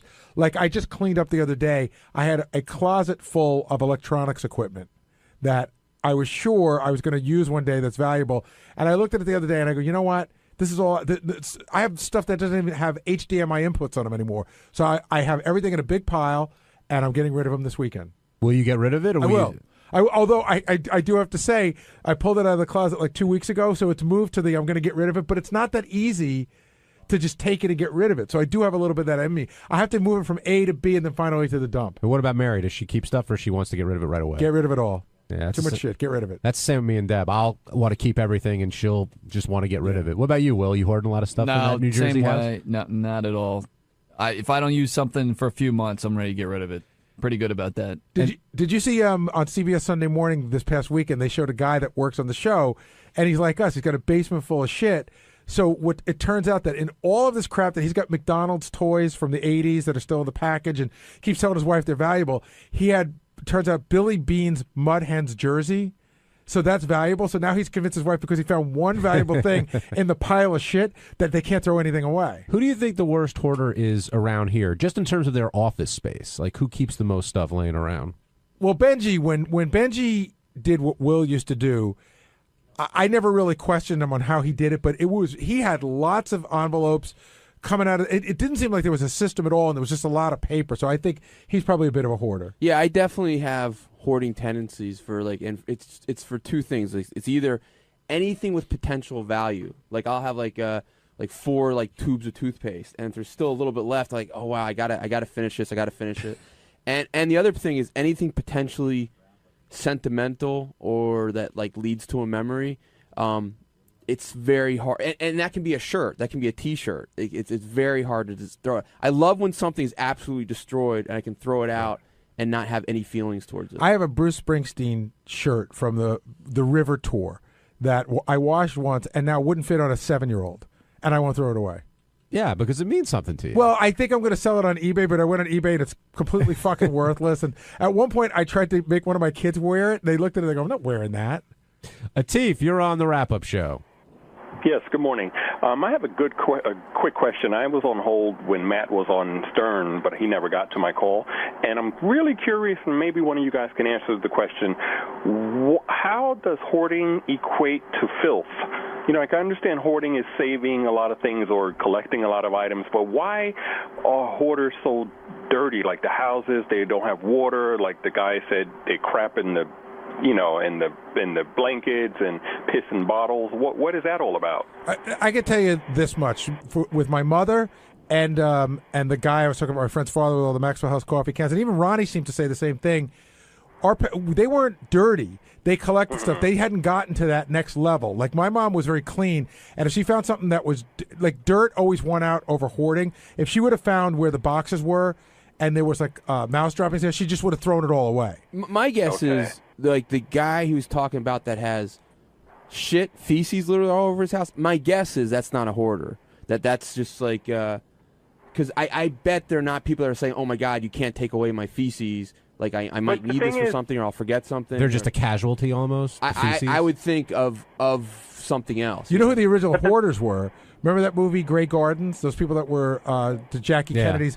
They had this house in the Hamptons. It was this beautiful house, and you couldn't. I don't know if you ever saw the movie, but like newspapers piled to the ceiling. Al Goldstein was a big hoarder. I went to his apartment once. He opened up a room, and it was all pieces of watches that he was working on repairing, but there was no sense to it at all. And it was a room that had been rendered useless because of all the shit he had put in it. And is that the two New York brothers you were talking about? I was reading about them.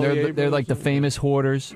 One was crushed to death by crap in his place, and the other one literally could not get out of the apartment and starved to death.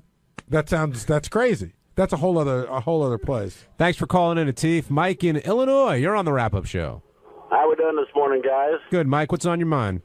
Hey, Gary, I was just wanting to know, there's difference between a hoarder and a pack rat. I mean, I'm a pack rat. My house don't look like what the hoarders do. I keep a clean house and stuff like that, but I'm constantly keeping a hold of stuff because I always think that I'm going to use it, and my mentality is the minute I throw it away, the next day I'm going to need it for something. I think a pack rat, I thought my mother was a pack rat. To me, a pack rat is a hoarder in training. Okay. It's like the minor leagues of hoarding. Yeah. Well, I mean, that's what I'm getting at. I mean, with you, you say you got that electronic stuff. That's more of a pack rat type deal.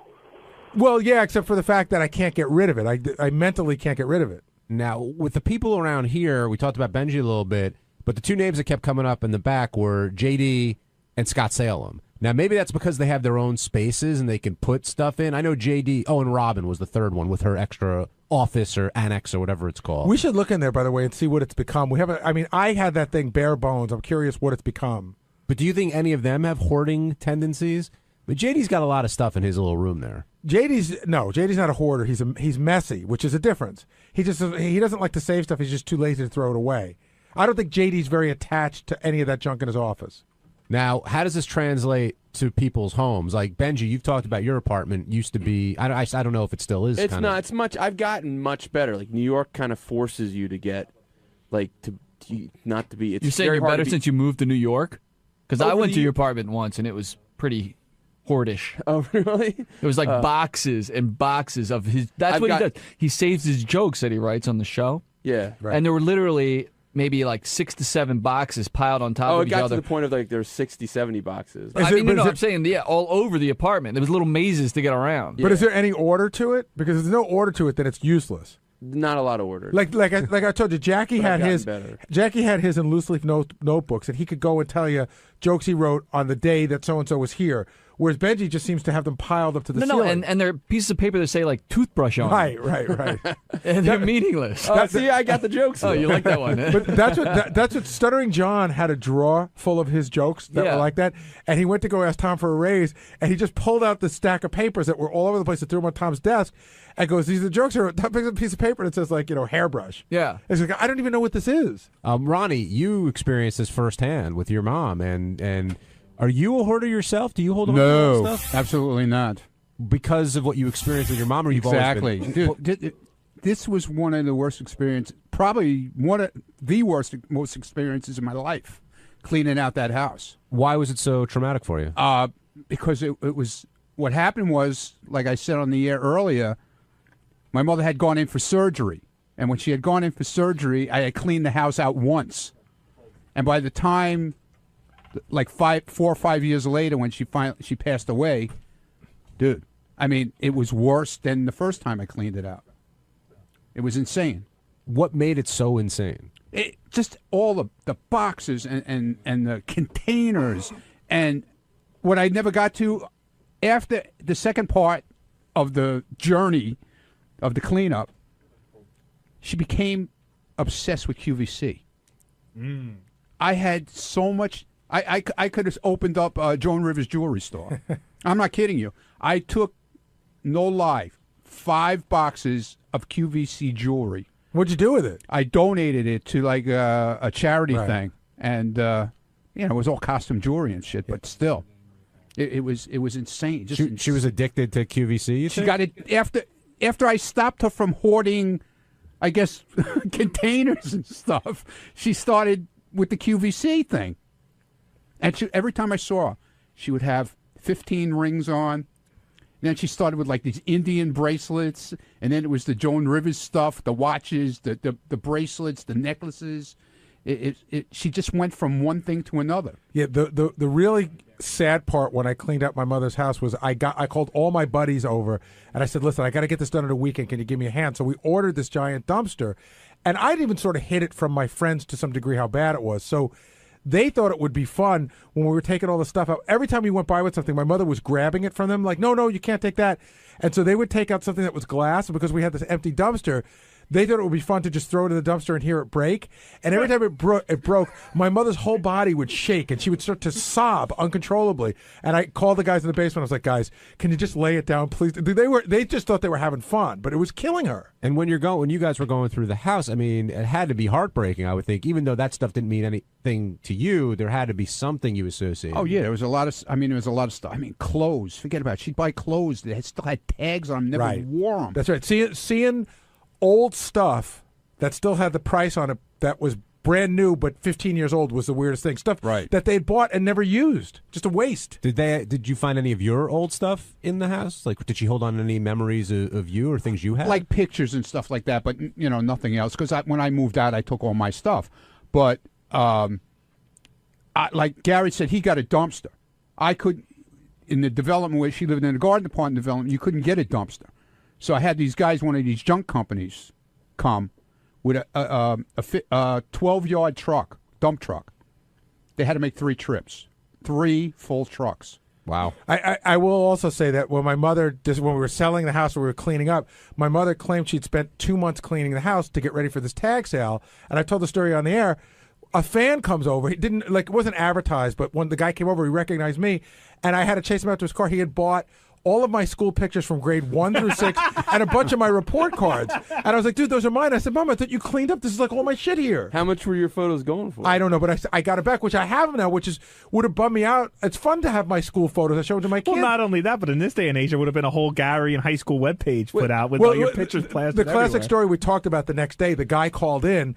There used to be this little thing, a lot of families had it. It was like, you put it on your wall, it was like a dog house. It was flat, and everybody's name was in it. Whenever anybody did something bad, you'd put the dog in the doghouse. And the guy called up on Monday to say that he bought it. You know, it said Mom, Dad, Steven, Anthony, Gary. It's fucking embarrassing. Did your mom put those out to sell, or someone on a company came through and like just priced everything? No company came through. My mother just put everything out, and people just started grabbing shit. Oh, just like unclassified boxes. Yeah, and stuff. I said, Mom, you cleaned up? She goes, yeah, I did. Guy opens up a box. There's all my shit.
By the way, we got to get to the bottom of our bathroom situation again. So we have in our compound here, we built a little bathroom. Yes. For guys who like Howard TV and stuff, and some of the guys who work in the office, so that they can. What is that, Gary? Gary, it disrupts me when you walk in like that. I'm sorry. I thought you knew. I have the log for the bathroom. Oh, okay. Anyway, so we have a little bathroom. There's a main bathroom out there that all of Sirius uses. And I've been thinking about it. The little bathroom should just be for peeing and washing up, not shitting. If you have to shit, go to the main bathroom. How's that? I think you've said that before. Yeah, I mean, it's, you know what it is? The little bathroom we built is right here in the hall. It's right on top of all the people. And if someone runs in there to wash their hands or to pee, and you shit in there, it stinks to high heaven. I've run into a bomb in there. Yeah, and and then when you come out, people think you took the shit. Right, I want to announce, hey, that wasn't me.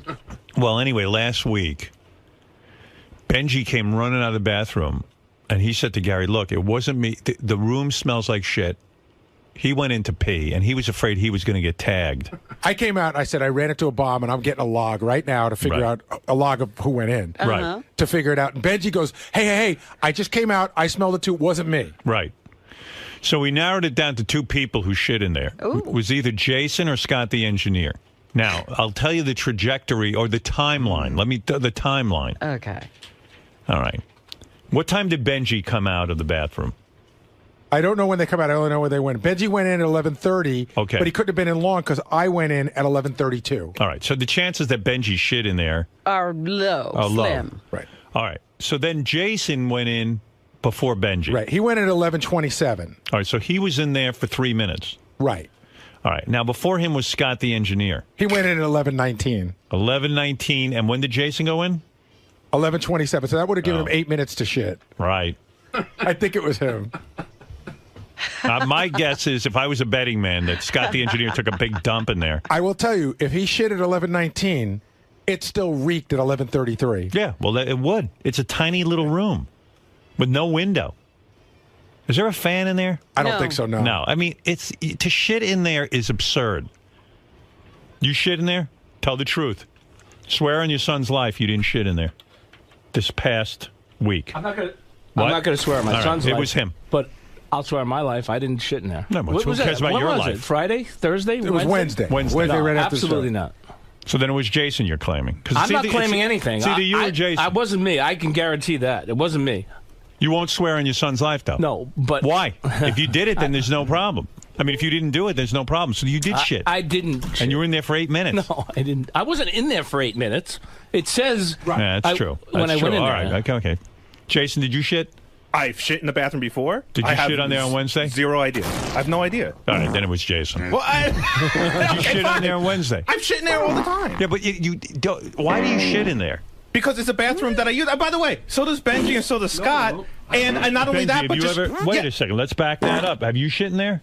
In 6 years or 7 years, it's possible once after the show I have, but no, I do not. I Prove rarely. it. What, are we taking your word for it? Well, why not shit in the big bathroom where there's ventilation? I mean, there's no ventilation in that little room. I would tell you. I'll tell you several. First of all, there's no way I shit in 2 minutes or 3 minutes. Okay, I know what it takes when I shit, and it's no 2-minute operation. Right. So if that's the time frame, so you're saying it's either you, Benji, or Scott. Here's the deal. It couldn't have been Benji. Anybody it couldn't have been Benji. Benji, because this thing tells you to the second. So really, Benji, I came in 1 minute and 40 seconds after Benji. Anybody who could sit here and claim that they know when they took a shit on Wednesday, whether here or I would anyplace know else, if I took a crazy. shit here. I'd know exactly when I did. Where did you shit on Wednesday? How many times did you shit on Wednesday?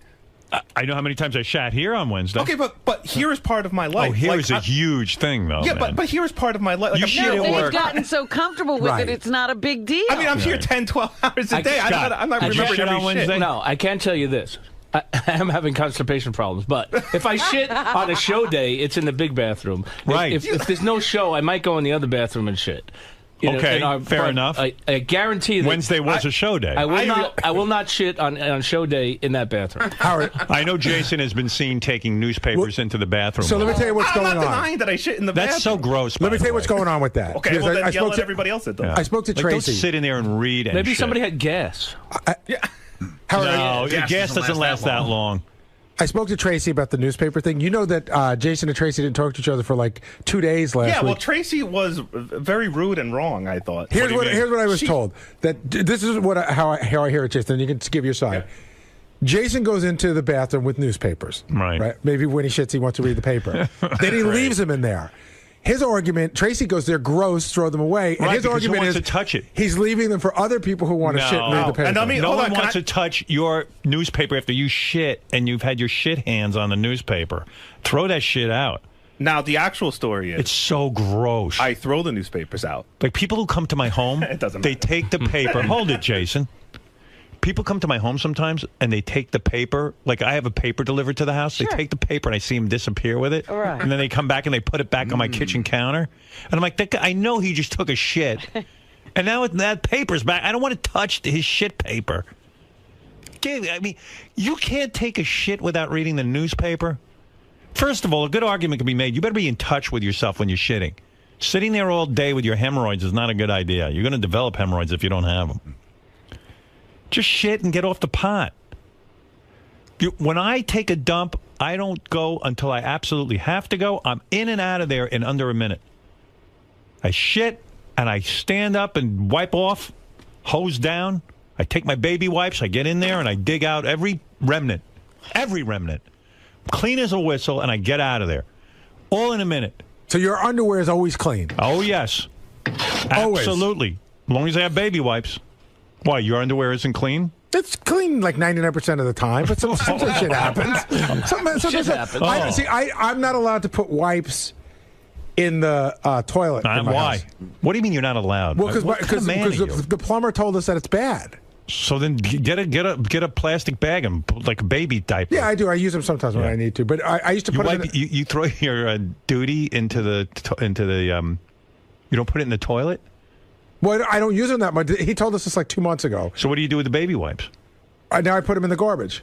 Oh, but there's a plastic bag in there. And then do you tie up the plastic bag, or you just leave No, it? I put a magazine on top of it. I'm not putting. So there's shit. I'm not putting gobs of shit in there. Oh my God, that's so gross. Just flush it down. So what? So you'll Well, because it could cause a big problem. Like the kind of problem where they got to dig up pipes and it's worth it. There's shit in your garbage pail in your house. But Jason's saying that. So Jason, you're saying that you were not reading the whole reason I got mad at Tracy was because I wasn't leaving the newspapers in the bathroom, and I was talking to Tim's beautiful assistant Sarah in the hallway. Yeah. When Tracy came out screaming at me, "You every time you take a shit, you leave a newspaper in there, blah blah blah." Well, so do I you? got no, and I So told her who's that, doing and it? I also told her that I didn't appreciate being screamed at about my shitting habits in the middle of the hallway while I'm talking to somebody. Well, you got a but point. we're fine about that now. But the whole point was, no, I wasn't leaving stuff in there, and now I've come to the point where every time I see a newspaper in there, I report it to Tracy immediately. There's So a you won't USA get Today accused. Yeah, the second I see one in there, I go to the USA Today in there. There's a Daily News in there. I'm like, Why I not don't want- shit in the main bathroom though? Because I mean, all of your coworkers are going to walk by. Well, first of all, I try and do most of my shitting in the afternoon here. It's quiet, it's empty, everyone's gone for the Right. most part. Okay. And the one door in the hall, it's gross. You're sitting in between people. You're hearing God knows what going in all the stalls next to you. Yeah. You see the things on the floor. Now that said, Scott and Benji, if they claim that they know exactly when and where they shit on Wednesday, I'm sorry. I just don't think that's honest. I will say for Scott, I you know have you no didn't idea shit. where Believe I me, shit. listen. I know when I take a shit at work. That's a major thing. But you're here 4 or 5 hours a day. I do You're know. here. I'm telling you, I know. You did not shit Wednesday here. Absolutely. And I didn't Benji, shit you know Wednesday you at all. didn't? Positively did not All shit right, so it was a Wednesday. Jason All right, turd. so I somehow- what I'm saying is that everyone's got to smell your shit for a half hour at least. And I have to smell everyone else's shit here. I'm not the only one that shits at work. I got to defend Jason a little bit because I'm looking at the times here. So Jason went in at 11:27 and 23 seconds. Okay. Yeah. Benji went in at 11:30 and 38 seconds. So Jason would have had a shit in 3 minutes and 10 seconds. What, you think that's impossible? It is for me. What, to shit in 3 minutes? Howard, I couldn't shit. First of all, you just made a whole thing about how I bring the newspaper in, which is true. Right. Which means way more than 3 minutes. I'm in the bathroom. When I go to the bathroom, It takes me a minute to put the paper down. Who went in before me? Before you. I don't remember. Scott DePace. I don't remember. No, it was one of the guys on our TV show was in, but he was in 2 minutes before Scott. Scott is the biggest lapse of time. Right. There was a guy from TV. He went in 11:08:01, and then Scott went in at 11:10:28. 18 minutes swing there, bro. I mean, you guys lay a bomb in there. It lasts for a half hour. It was bad because I smelled it when I came out. Benji, you smelled it, right? Do you guys courtesy flush? Does everyone know how Oh, to do yeah. that? Oh, my God. I hit the button before the crap's all the way out of my ass. Right. Because I'm scared of the I'm not just scared of the I'm not just scared of the smell. I'm scared of those toilets don't have a lot of water in them. Right. And Yeah, you listen, don't wanna I clog. shit big. Yeah. I don't want to clog. I don't want to shit on top of shit where the shit just stays in the bowl and then you no. shit. Your conversation, man. How about when you can't clean the toilet when you shit and then there's remnants left all over the place? You know what I do? I roll up toilet paper Yeah, and I get in there and I clean it. That's what you do. That's Or right. flush You it wipe it 1,000 down. times. That's what you do now that Howard said to do because somebody was leaving it in there. You know what else I do? I would never do that. My lovely wife pointed this out to me. I never realized I did this, but I leave ass sweat on the seat. Okay. And so now every time I shit, I now at home and at work and anywhere, I take a paper towel and I run it across. I'm and going done. in with the Lysol every It's time. time now. for you to lose some weight. Yeah, I know. Yeah, really. I mean, seriously, with ass sweat. I know. That's vile. Hey Howard, even though that's your private bathroom and you're the only one who uses it, do you still paper when you put down, or you just trust that it's yours? No, it's mine. Because I'm down to like double paper now in that bathroom. Yeah, I don't blame you. But I think you guys, seriously, like I don't go in there, but people do walk by, and Robin uses it. I think you should shit in the main place and just use that for peeing. You know, I'm down with that. That's what I think. If everyone else subscribes to that rule, I'm down with it. Here, Howard TV complains that they can smell Jason's bowel movements for 10 minutes after he uses the bathroom. Like it wafts into the Howard TV room. Yeah, I that's mean, a funny joke to put up, but I don't shit during the show. I mean, I just don't have time for it. I'm Guys. telling you, it's a whole thing. But they're there after the show. Maybe that's what they're saying. After the show, that might be true. Right. 10 minutes. Yeah, listen, Howard TV could do a special on it. It's vile. It's my only All right, quiet. all right. Just thought I would bring that all up. Scott, what? between your quest to bowl, Yes. your block party woes, and now this recent bathroom investigation, Yes. you've been taking a lot of shit lately, quite literally. Yeah. I don't know if I like the way you put that. No one's happy. I didn't say you took the shit. I said you're taking a lot of shit. Yes, I have been. Yes. But you maintain that not only the time frame, but also the day, you maintain that it wasn't you. You are not the poop caper. I'm not the culprit. Absolutely not. No, that I will say definitely, positively, absolutely. Yes. Not me. Based on the way he remembers things, do you believe Jason is the poop culprit? I can't say for anybody else, but I can say for me. I didn't do it. It wasn't me. Did you smell any remnants from possibly a third I party? don't remember. A second pooper. It could be. I A go third in there. pooper. I go in there a lot, and it stinks. I tell you that much. But I don't remember that day of stinking. Great show, John. Thank you, John. Whatever. It's be a great Do you believe, due to the lack of ventilation issues, that a fart gone awry could be responsible for the leftover smell? If it was a really bad one, yeah, it probably could be. But look, possible. Anything's possible. Wasn't me. like I'm an asshole. Would you take a lie detector test? Yes, I would. It's just a remarkable. Yes, absolutely. I believe you. Thank you. I mean, I'm in here. Based on the way the evidence was presented to you, the time frames, you're still close to 100% sure that it wasn't you. You require way more time than. Just solely based off the 2.5 minute, 3 minute time frame that they gave us. I mean, there's just no way. If I shit, that would be like the fast. That means I went in, closed the door, locked it, pulled my pants down, sat, did my business, and left. That would be an incredibly efficient shit for me. But again, and I'm sorry, I do not believe Benji and Scott. I think they're lying out their asses. I don't remember. A, if I took a shit on Wednesday. B, where I took that shit. I'm sorry. I have no idea. I just spoke to Scott. He's willing to take a lie detector test to clear his. But a lie detector test. I mean, he could believe he knows. You know what I mean? Like, you take a lie detector test doesn't prove anything to me. I'm not embarrassed. If I'm the one that took the shit and it was smelly, I guess I apologize. I'm just saying, based off the evidence, I'm sitting here admitting to the world that my shits take longer than 3 minutes, which is embarrassing. So this isn't working in my favor, other than to say, if it was me in that 3 minute time period, that was incredibly fast. That said, fucking, I always subscribe to the one who smelt it, dealt it, and how Benji is, just because he's the first person that went to Gary and said something, how that puts him in the clear is beyond me. I know, because it also speaks to the whoever denied it, supplied it clause. I mean, these are things that have been known for years. It is known. It is known. And it has always been known. And Benji is the biggest breaker of all guy rules ever. And so, you know, it would make sense to me that he went in, stunk up the place, and then told Gary. I don't know why he gets a pass just because he's the one that brought it up. It doesn't make any sense to me. This smelly crime reeks of Bronx right now. It reeks. It reeks. It definitely reeks, Greg. But if it was me, I apologize, I guess, for taking a shit at work in the bathroom. And I will walk around with a box of matches from now on. Therefore, nobody could ever accuse it of being me.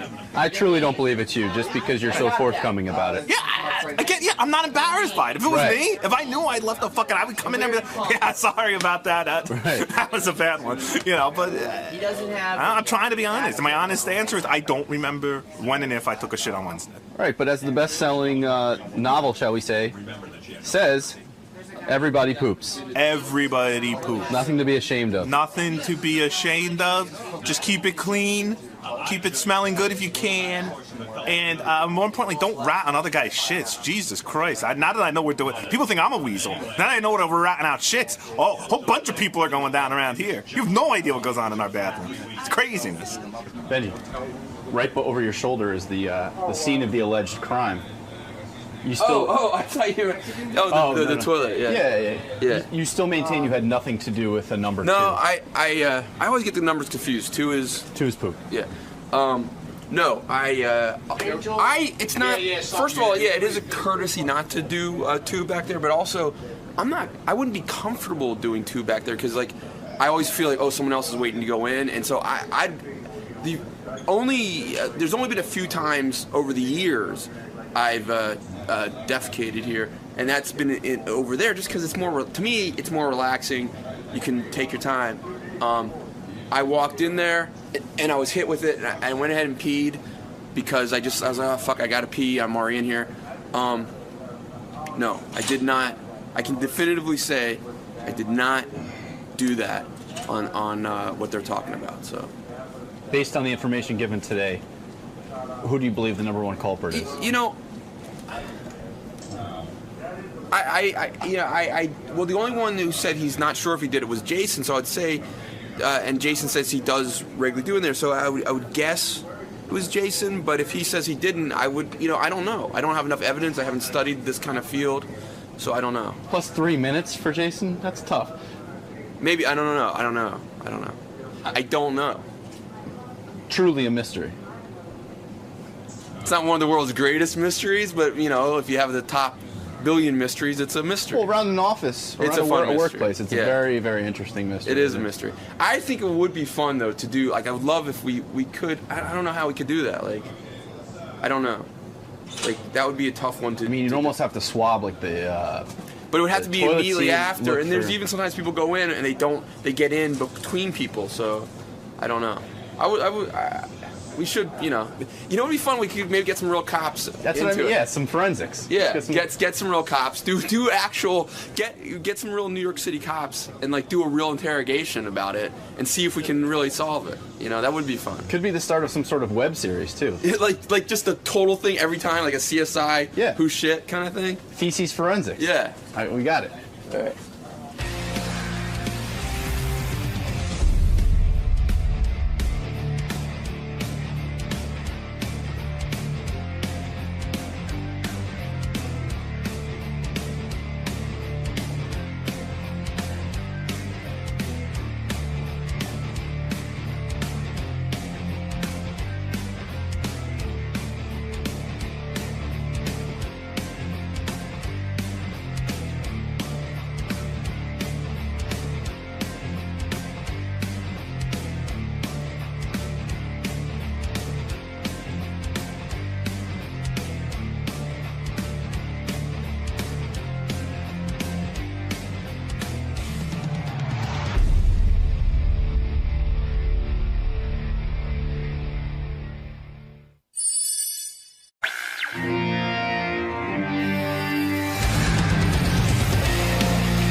Hey, man. What's up? Welcome back, sir. Oh my gosh, what a pleasure.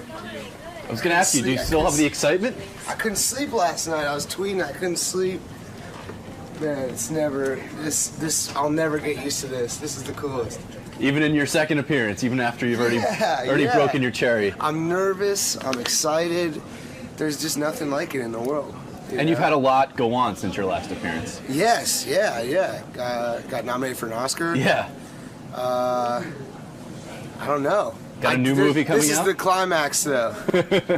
Well, 21 Jump Street, yeah. I've been working on that movie for 5 years, from 23 to 28, and it's finally coming out, and I'm nervous as shit, because it's awesome, and I just hope people don't think it's another crappy TV show remake, you know. You wrote the screenplay for that, right? I was one of the writers, yeah. Awesome. And produced it and acted in it. But we even make a joke right away in the movie that's like about how unoriginal and lazy it is to remake a TV show into a movie. It's fucking awesome. It's just such an awesome movie. I hope people go see it. I hope Howard sees it because he would love it if he took the time to go see it. But I don't know. This is the highlight of my press always. Like, I can't believe I'm invited here. Well, it's good to have you back, man. Yeah, I'm such a fuck. I was tweeting out last night, hashtag fly me with balloons, hashtag Mike Walker fart, hashtag high pitch, just, you know. You know your stuff. You know the details. I just am excited, man. I'm excited. I really want to talk about, I forgot to tell Howard last time about Private Parts. Remind me, I have a really important thing to tell him about Private Parts in Moneyball. And the correlation between the two for me. Really? There's a reference or a connection? There's a big connection that I want to tell him about, so if you can remind me, that would be great. I will. On your way in, I'll just yell, Private Parts, Moneyball. Yeah, just have someone remind me, because it's important. I'll probably remember, but it's so fucking cool to be back here. And I was out shooting a movie in Atlanta with Vince Vaughn and Ben Stiller, and in my TV, I had him put the on-demand, so I was watching every night while I was there. But now we've been on the road promoting 21 Jump Street. I haven't been able to like listen or watch in a couple weeks, so I'm a little behind. But the good part about this is you can catch up. You know, it's an on-demand channel, and you also have Sirius, replays a lot of the stuff. So it's cool because I know when I walked in just now, I know what I'm watching. I know that's actually going to get used for something. Sometimes you record this bullshit, right, and no one ever sees it. But you know it's you're going like to wasting your time trying appearance. to be funny. Yeah. And I saw Stiller on, and they talked about me a little bit. I was excited. Yeah, that's right. When he came in last to, I think it was Tower Heist when he was promoting that. Yeah. Cool. Fuck, man, this is so cool. Are Sal and Richard around? Oh, yeah, hey, absolutely. How's it going? Hey. What's up, guys? Hey, Gary. Nice to see you, man. How's everything going? I'm glad you're back. Thanks for having me, man. I'm gonna say hello to you this time. Hey, yeah, come on, man. Why Nice to not? see you. I don't want to. Ignore anybody, but that's we have certain rules that we're supposed to go by. But now this is my second time. Jonah Hill just came off a big year. When you're nominated for an Academy Award, that's about as good as it gets for an actor. You're always Academy Award nominee. That's right. There he is, you Jonah can put Hill. that in the credits. I'm trying to see if Jonah put back weight, but I think he looks about the same. so. Yeah, all right. Hey, You're guys. doing good. Hi, how are Hey, you? Jonah. Hey, guys. Good seeing you. So nice to see you guys. Good to see you, man. You had a primo seat at the Academy Awards because you were behind Angelina Jolie and Brad Pitt, right? Yeah. Yeah, that's a good You're seat. always on camera. With your mom. You were on camera 99% of the time. Yeah, it was a good seat. Yeah. I'm so happy to be here. I'm happy to see you. Hey. Are you hosting Saturday Night Live? Is that why you're in town? Well, yeah, and I'm promoting 21 Jump Street, this movie I made. When is 21 Jump Street coming up? Oh, my God, March 16th. I've been on this movie for 5 years. I wrote it. Is that right? From 23 to 28. You wrote the movie One of the yourself. writers with Mike Bacall, yeah. And 21 Jump Street was the TV show. Yeah, and I, like everyone else, when they asked me to adapt it, I rolled my eyes so hard, and I was like, this is such bullshit. I'm not turning a TV show into a movie. This is stupid. It's lazy. In fact, one of the first jokes in the movie is about how lazy and stupid it is to recycle old ideas, basically. Right. And well, why did you agree to do it if you weren't excited by it? Was it the money so great? No, because let me tell you, I was like, fuck that, I'm not doing this. And they kept trying to get me to do it. And I said, what is the idea of 21 Jump Street? It's about it's like a Back to the Future element of reliving your past, like your high school reliving years. the most important part of your youth, and thinking you have all the answers and realizing you have none of the fucking answers, and reverting back to the insecurities you had when you were 17 as a 25-year-old. In other words, the original TV show with Johnny Depp was like a melodrama about just busting drug shit in high school. It was Johnny Depp. I remember it was Holly Robinson, Peter DeLuise, and Holly Robinson Pete. Right. And they looked young enough that they could go back into high school and bust pretend to everyone. Be students. Right. But in our version, I wanted to make Bad Boys meets a John Hughes movie, where it's like a big action movie and a big comedy, and we like get fucked up with the students and start fucking the students, and everything you're not supposed to do, you start doing again. And I was like, that's a funny ass idea for a movie. You still look young enough to play it's feasible that you could go back into a high school and fit in. And we do make some jokes about how Channing Tatum and I look like we're fucking 40-year-old men pretending to be in high school. I'm telling you, man, I would not be here pushing. After the year I've had, I would have just sat from the sidelines and let this one tank. But you like it. It is so fucking fun. Now, did you direct it? No. These guys, Phil Lord and Chris Miller, directed. They came from animation.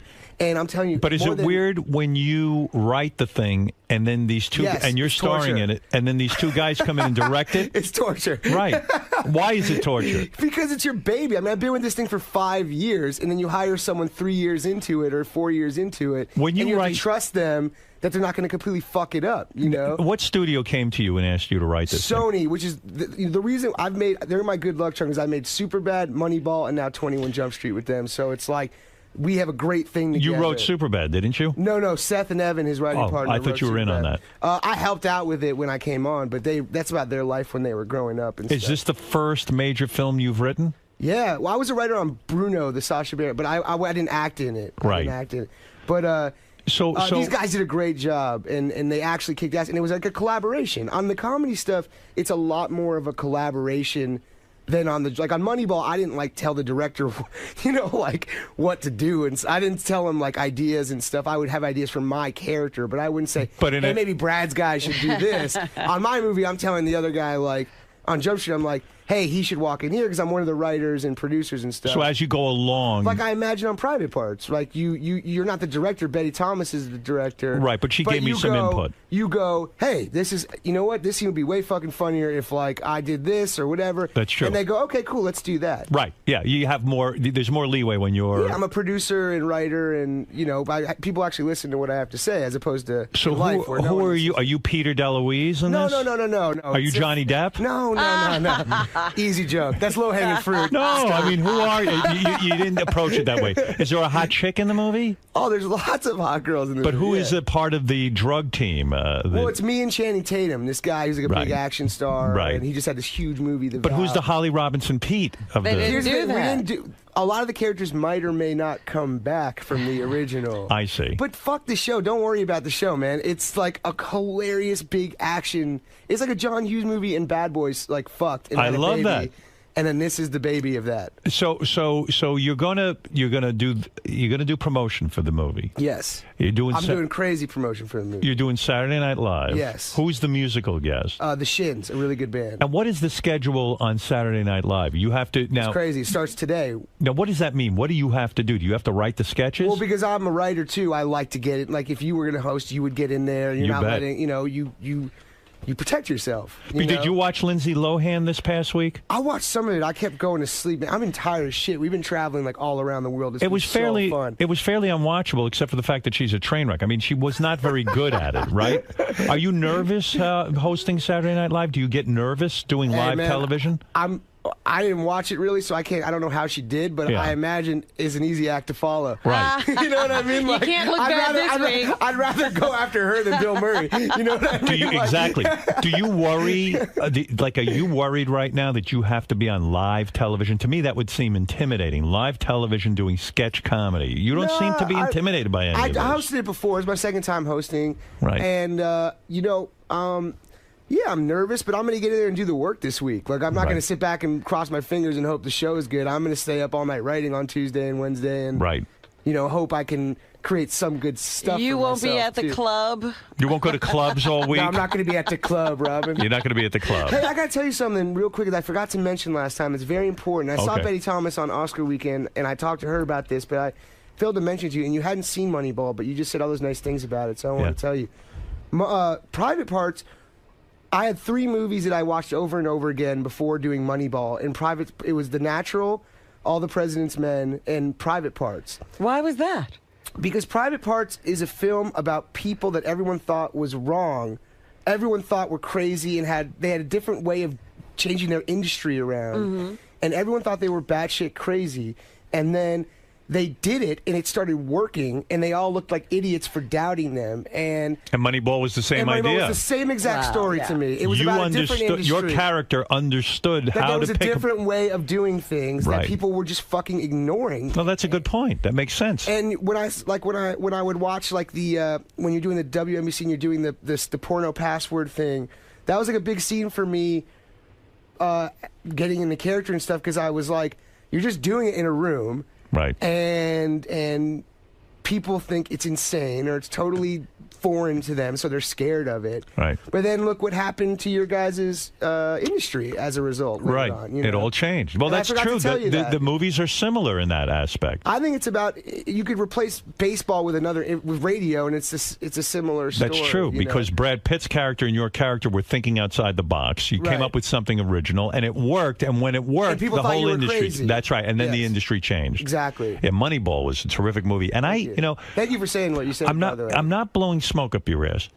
You carried the movie. You were the backbone of the movie. Brad Pitt did an excellent job, but you were really, really good in it. And I have to say, I believe you deserved the Academy Award. Now, that's really nice. Did you see the other films? Because that's something you can't say unless you've He only seen saw the other Moneyball. films. No, Jonah, I'm not kidding. You really did deserve you see it. the other films? What am I going to watch? Now, I saw Moneyball. It was a terrific performance. Thank you, Howard. Yeah. Max, I'm super but when proud. when they announced the other nominees, Yeah. Max von Sydow is 82 years old. Christopher Plummer, who, as Gary pointed out, played a gay character, which Hollywood loves. Gay and cancer. Gay and cancer. Jesus Christ. And he's 80 All I something did years was old. Go on a computer. Right, but he's 80 something years old. Did you have any hope of winning this thing?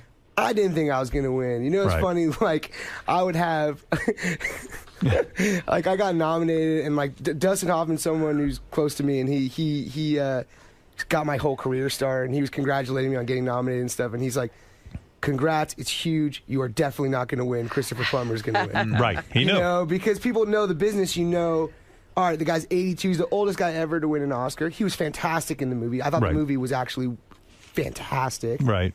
And I'm a young guy starting out. You know, it's my first nomination. I'm 28 years old. So when you go there, you're happy to be there, but you're under no. Did you write a speech? Well, I wrote a speech for the. What happens is it's funny because you start the award season thing is crazy. Since I saw you 6 or 7 months ago, right.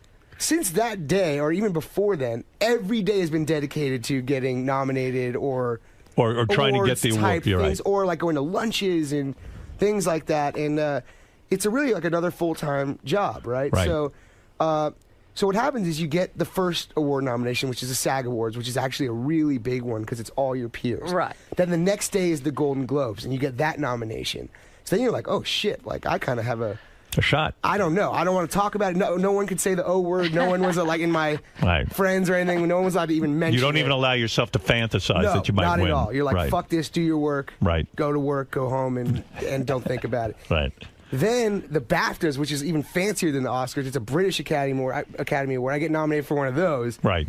And that's like a couple weeks before the Oscars are announced, and you're like, whoa. And then it really starts to become Did you win any of them? No. No, you didn't win one. So the right. point was, then you get nominated for an Oscar, and everyone flips out, and you become famous all around the world, and it's a really crazy. I thought I was famous before. It turns out I was way less famous than I thought I was. Right. And then, so what happens is for the Golden Globes, I go, it's the first one out of the 5 award shows where you go, maybe I'll win. Right. You know, like Right. maybe I'm going to fucking take this thing. Right. And so you write a speech, and I've had the same fucking speech in my pocket for every one of the award shows, and every time I get my shit kicked out of me by this guy. What is your And speech? The speech is so crumpled up and crusty and like. Do you remember your speech? Let me hear your academy. I mean, it was a lot of people. Always a lot of people that were important to me. Who did you thank? Who would you have thanked? Honestly, like beside the me? people from the studio, besides you guys, Yeah. and obviously Eric the actor. Right. I mean, who would you have what thanked? other actor? There's been a few actors like Pacino. You would have Dustin, thanked Brad Eric the Pitt, actor. but did you have? You're a comedy guy. Would you have said something no, funny? it wasn't funny. It wasn't funny. It wasn't I mean, funny. Like it was sincere, you know. It Right. was You like thank your parents, my folks, and my brother and my sister and my friends. Honestly, like my friends, I have like 20 friends that are like family. I have like the best group of friends. You that, have like, great friends, yeah, guys and girls, guys and girls, and right. like people I went to high school and college with, and like and you still hang out. Only hang out. I mean, I have a few friends like even like Brad or. Are you friends with Brad Pitt at this point? I would consider myself friends with him. For How sure. far does the friendship? Now you're in another movie him and with Angie him. came to my birthday party. No with shit. When was your birthday party? When I turned 28, December 20th. So And Brad Pitt and so like, it's Angelina? all my buddies from high school. We're at a bar, and Brad and Angie come, and they like hang out all night and have fun and dance and talk to people. No and, kidding. Yeah, they're amazing people. They're honestly like. You guys smoke weed at the party? No. I don't smoke weed, contrary to popular belief. Right. I was like 21 when I made all those movies, and I stopped. Maybe you could answer this Seth question. and Evan can fucking smoke weed all day. Right, the greatest movie you've ever read. I work 20 hours a day, 7 days a week. If I take a hit of weed, I'm out for 2.5 months. Me too. You I'm the know, same way. I'm in the ICU for like 2.5 months. Me too. It fucks my head up. Yeah. When Angelina I like to drink beer. When Angelina Jolie got up on the stage at the Academy Awards and she struck a pose, she put her leg out of her dress. Right. It was, to me, one of the most peculiar things. Now, I know you're in an awkward position. You're friendly with them. But did it strike you as odd the way it did me? No. I didn't even notice it. I Really? honestly, I mean, What was she doing? I don't know. I don't get why people are making it, but she looks fucking gorgeous. No, she's gorgeous, but it was very odd. She shoved her made leg. sure she got her wait a leg second. out of that dress. You know it was odd. Don't act like it wasn't strange. I don't even know what you're talking about. Did she do that at the party? I was doing that from my seat. No, seriously. You know, like you're a comedian. You watch that and you go, "What the?" If you were writing a movie for Angelina Jolie right now, you'd stick her leg out of the dress. I mean, man, I don't know, man. I honestly didn't notice it. I get why it's funny. Right. I get why people would impersonate it or something. But Right. like I know her. She's awesome. Like I don't think she meant. Maybe it's how the dress was or something. I really don't get why people make a big fuss. please. I think people are. Get a table there. No, it was very peculiar. I was like, wow, what is she, when it was happening, I was like, what is she doing? This doesn't make any sense. I mean, you couldn't even think about what she was presenting for looking at Okay, that Robin, pose. but like, I mean, here's the say, like, it's like my friend's wife. Right. or a girlfriend or whatever. Understood. Like, you know, like So you're rooting for her. You don't want people laughing at her. I know what it's like to go up there and feel whatever feelings go through your brain or heart or whatever, Right. and like I could maybe do something stupid and or whatever, and I'm not even saying that's stupid. I'm just saying that like. You're a performer, man. You know the anxiety that goes through you with it. And I'm not saying she had. I mean, you're smart to defend them. I mean, aren't you in another movie with Brad Pitt? Like he's producing a drama that I'm doing, and he's not in it. Oh, he's not in it. Yeah, I'm just acting it with James Franco. I mean, this that guy. movie is going to be. What is that? The coolest fucking movie. What is that movie? It's awesome because I got nominated for this award, and now I get offered all these cool dramas and Right. stuff. You get after you're nominated for the Academy Award. You get the good scripts. You get get the good great shit. scripts. Yeah, like You remember ne- you said how often does Moneyball come around? Right. I don't think it will because I think the movie's great. Yeah. But like now I get the good shit. Well, what is It's this awesome. good one you're going to do with James Franco? It's amazing. It's called True Story. It's based on a true story. I play this New York Times writer, okay? Right. Who, all of a sudden, this guy in Mexico gets accused of killing his family, right? And he's been impersonating me, and I'm a New York Times writer. Oh. And the next day, I get fired from the New York Times for embellishing on a story, and everything looks fucked. And James Franco plays this guy who's accused of killing his family. He's been impersonating me. Yeah. And he goes, "I'm only gonna talk to that writer. He will only talk to me." Right. So I now am in charge, like, of redeeming my career, but also figuring out whether he did it or not. And you really don't know whether this guy actually killed his family or not. It's one of the craziest. So you're stories thinking I've this ever could read. be another Academy Award nomination? No, I don't think like that, man. You don't That's the dumbest way to think in the world. That's all I would think about. Where's my You're gonna next drive yourself Academy crazy. Award role? No, That's because right. then you're just, you know what? Then you're going to start. But you're choosing, like lying Stiller. now. You're not being honest. No, Stiller, because Stiller put it out the best. It's like then you do Simple Jack, like in fucking, you know, in a Tropic Thunder, and you think, oh my God, this is it. Or what's that Cuba Gooding Jr. No, movie when where you- he's the guy who works for the football team? When you read a script, and then you're like, oh, this is it. when I'm you going read to a get the script, tux ready, when baby. you read a script and you sit down with your agent or whoever, the people who read these things, Yeah. you sit and you go, well, wait a second, what is the best possible movie I can do You say, here? what's the best movie? You don't say, Right. how do I get back to the Academy Award? Well, in a sense, that's what you're saying. You don't No. realize it, though. As someone who makes a great show all the time, you go, how do I make the best possible show I can make? Why- If there's 5 shows you can make, 5 versions of a show, right? What's the best show you can make? You don't go, how do I win a fucking radio award or whatever you people get? So how are the women now changing now that you're an Academy Award nominee? So you broke up with your girlfriend, right?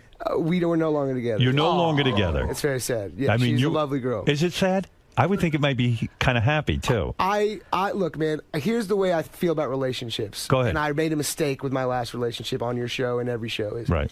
Unless you're married, unless you're getting married, okay, don't fucking talk about your relationship. Is that because right? then, if God forbid something happens, you look like a schmuck for being like Tom Cruise jumping on the couch, like I'm so in love. Well, and then God forbid things happen, things change, and You don't know. look like a schmuck. I'll tell you why. Listen, all of us have been in love. All of us Right. have had feelings about people, and all of us have gone through breakups. And it's all genuine, and it's all people get hurt. That's and- right. yeah, At the yeah. time you were in love, and whatever happened, what went wrong? You just said, "Hey, I'm an Academy Award nominee. I can do better." That's not what happened, I Howard. think it is. I It's think, not- to be honest, I was that's not an Adam. Academy Award nominee at the What time. happened? What went wrong? I don't want to talk Tell about the it, people she's- because we have to know. Look, man, people are in relationships, and for whatever They reason, fizzle. things work out or things don't work out. I'm a fucking guy who's been in relationships his whole life. How many years did she put in with you? 2 years. 2 years. Yeah. 2 years. Yeah, I don't want to talk about it. She's not in the business. She's a civilian, man. It's not like, like You she's care not, about her. I care about everyone who's ever been in my life. Now, what I was amazed, I read this in the tabloids, you can confirm it. You've been hanging out at Dustin Hoffman's house your entire life. He's the guy who got you I'm into not show- talking about Hold it a this. second, man. Hold it a second. I'm You not don't know what talking I'm going to about- say. What the fuck? You'll What fucking am I- talk about what I tell you to talk about. Listen. Yes, sir. I apologize. Here, listen. Just think of me as Brad Pitt and Robin's Angelina Jolie. Yeah, yes, sir. What can I do for you? No, here's what I'm saying. You hung out at Dustin Hoffman's house your whole life. In fact, he's been a mentor in a sense to you. He got me into the business, yeah. That's right. You've been friends with his family for many, many years. Yes. How many years have you been friends with his family? I don't even know. Right. But he's been amazing to you. You're dating his daughter. I read it. Jonah, I read it. I read it. Man, What? You, I'm not going to talk about relationships because you're you know dating what? Dustin's daughter. What did I How's just that say about talking about Are you relationships? single? Are you available? I don't know, man. Robin wants to know. Robin, you want to go on a date? Yes, come on. Are you single? But here's what I was going to advise. Here's what I was going to advise you. Fly me with balloons. Jonah, here's what I was. Jonah, here's what I was going to advise you. I'm dating High Pitch. Isn't that the most dangerous thing to do? To date Dustin Hoffman's daughter? I'm not going to talk about listen it. to me. I love listen you, to me. man. Then I'm going to lecture you. I worship you. If you break up with her, you fuck up your relationship with Dusty. Dusty. I It's worship you. it's like dating a guy in the mafia's daughter. You don't do it. I worship you. But you worship Dustin. I worship Dustin. I do, yeah. So then why are worship you the whole dating his family. daughter? Isn't there enough fish to fry? It's not like that, man. It's not like that. Dude, you're not thinking this through. So 21 Jump Street is a film. Hold that, on a honestly, second. I put a lot of my life into this film. Are you in love with this Dustin Hoffman's daughter? I'm not going to talk about it. Are you in love? I have so much Are you respect for presently in love? Not with I Dustin have Hoffman's so- daughter. I Are you have in love so with much anyone? respect for you. Are you in love with I'm anyone? in love with the craft of acting. I'm in love with balloons that fly little people that are also actors through the sky. I'm in love with Mike Date Paris Walker's Hilton. You can fuck her and leave. And nobody will care. No one will care if you fuck Paris Hilton and leave her. What else you got on that list? I'm serious. What are you becoming so A-list? You can't talk about who you date? No, That's such an buddy, I A-list love move. it. No, it's not an A-list move. But you know what? Like, relationships are the thing What? where if they get, you don't want to fucking talk about something. Can I tell you something? It's the one thing I have in my life that people don't. Bullshit. Don't. I'm going to worry tell you Why something. did you bring your mother to the Academy Awards if you're seeing Because someone? I came out of her vagina, No. and she raised me and put up with the dumbest teenager on the Why planet. not bring Dustin Hoffman's daughter? I love my mom, man. I wanted to bring Bring her. them both. Oh, that's crap. Dustin Hoffman's daughter? You're Wow. dating her? Wow. She's hot. I'm gonna get so much shit. No, you're Man. not. You know what? I'm going to tell you my feeling about people. When I didn't know Beth was going to end up being my wife. Mm-hmm. When I started dating her, you know what I did? I went out with her for a few weeks, and then I would announce to anyone who wanted to know I was in love. You know why? I'll tell you why. I was proud to be Yeah. with her. I had nothing to fucking hide. No, you know and what? the chances were we could have broken up. Most Right, people do. right. So what? So then you say, hey, asshole, you broke up. No, yeah, I was in love and now I'm not. That's it. It's not, you don't have to be so calculated. And you know what? Come out of the closet and enjoy your love affair. Go out to dinner with this girl. Have a good time Are they with her. hiding? Is that what they're Yeah, doing? he's in hiding. Sneaking around? You sound like Jennifer Aniston now. I sound like Jennifer. Jennifer Aniston, I can't talk about. No, I'm not like that, come man. I'll tell you on. any story from my life. I told you so. I told you how I lost my virginity. I told you. Tell me I how you never held back banged a thing Dustin from you. Hoffman's daughter. No. That's what I want to know. She's fucking incredible. She's a great great girl. greatest You've known person her your whole life. Greatest person I know. And now love. Greatest person I know. She's the greatest person you know. Yeah, she's the greatest I person could see know. her. I think she's the greatest person I know. She's brilliant, yeah. Beautiful girl. And looks like Dustin Hoffman. What does she except do? good looks. All right, now we're switching. What does she do? She's Dustin Hoffman's daughter. Yo, How long have you had a crush on her? I'm not doing. This is crazy. This No, is crazy. it's not. We've now It's reached not. the territory where it's crazy. Why is it crazy? Because we spent half the fucking segment talking about someone's daughter. It's my friend, my whatever, man. It's fine. You're in love. I've never seen you light up like this. Never seen. Look at you. Good for you. Dude, I'm happy. All right. That's See, you it. lost the weight. Now all of a sudden you're a stud. I'm happy, man. If I could take a picture, a photograph of this moment in my life, Go ahead. I would live it forever. Definitely. Are Brad Pitt's daughters too young for you to go after? Yeah, I think How so. old are they? I think so. They're still in school, elementary school or something. Oh, they are? Well, when they grow up, you'll bang them too. That's all. What if Benji went out with your daughter? Jesus Christ. I'd be very honored. Listen to me. You go over to Brad Pitt's house now? I stayed there in New Orleans when I shot 21 Jump Street. I lived there for 4 months. But they weren't there. No, they weren't there. No. Oh, what the hell good is that? You don't get to hang out with the whole. Have you seen the whole family together with all those kids? They're amazing. Yeah, they're great. And then Brad Pitt Kids sits are there and great. takes care of these 6 kids? Yeah, he's a great dad. Wow. Do you want to ask about Shiloh? He might know. There's another reason he could get uncomfortable. Well, what about Shiloh? Shiloh is the one that's a girl who sometimes they say is Oh. dressing like a little boy. That's horseshit. The kid's young. Most little girls dress like little boys. They wear jeans. She's got a little spiky haircut. I don't know. Does Angelina walk around the house with sticking her leg out? Is that her thing? She's trying to turn you on? You sexually attracted to Angelina Jolie? I think she's gorgeous. You are. You ever think about her? No. You ever masturbate thinking It's about like it? you're. I Honestly, would. Like honestly, I'm about to. This dude's my boss. Like I literally think of your friend and He's your not your boss's boss. wife. He's my friend, but I mean, it's like my friend's wife. It's Yeah. like the Channing Tatum's like wife is a gorgeous actress, and I don't never like. You don't go buddy's there. You know who wife. that Channing Tatum married? That Jenna Dewan. Oh, yeah, right. That's the Yeah, greatest. Channing Tatum is a guy who's gonna blow your mind in this movie. Yeah? Yeah. Because you don't think of him as funny. Like I found a guy specifically that I didn't. That I like wasn't 21 funny. Jump Street. I like the idea of you in that going back to high school and You're busting gonna, kids. You're gonna lose your shit. You know why? The best thing our movie has is a low expectations. Because it's like when you're gonna sleep with a girl and you go, "I'm shitty in bed," and then you're decent and you look like a rock star. You know what I mean? It opens in 2 weeks? March 16th. Yeah. That's good because you get that other blockbuster opening up, the John Disney. Taylor? Yeah. That Yeah. looks pretty good to me. That looks cool to me. Yeah. No, I'm gonna see it. So it's good. Let that happen. Yeah. The next Then your week we got movie nothing comes opening out. on our weekend. Perfect. That what's it called? The Julia Roberts movie. They left our weekend. No one's gonna see Really? that. They jumped Oh, they off your did. weekend. Yeah. They got scared. nervous. They got All scared. right. I like that. So when you get nominated for the Academy Award, Jonah, Yeah. do people start calling you like celebrities to welcome you to the club? In other words, now you went Do from you being hang out with George and yeah. Yeah, all the high ups well, in also there's all Hollywood? these parties and stuff for people that are also nominated. So like, you go around like we were in London for the BAFTAs, and yeah, I went out with George and his partner Grant, who runs his company. He's awesome, and like, George Clooney, you mean? George Clooney. You Yeah, get to hang out with him. I didn't call him George like an Right. asshole. You said You George- get to hang out George with him. Clooney. No, Robin said George. Yeah, You're right. yeah, Yeah, yeah. no, don't worry. You're okay. You get very nervous now. Yeah, man. I right, used to be right. so relaxed here and excited. Yeah, look at you. All of a sudden, you got shit to hide. Yeah, man. Yeah. Used to be free spirit. No, I'm a free spirit, man. You know what? You see, you misunderstand me. You think in some salacious way I want to hear details of your sex life with Dustin Hoffman's daughter. because- What I find fascinating about the story is Yeah. not the fact that it's Dustin Hoffman's daughter, the fact that you're now dating someone who you were friends with for so many years. Every girlfriend I've had has been friends with me for at least 10 years.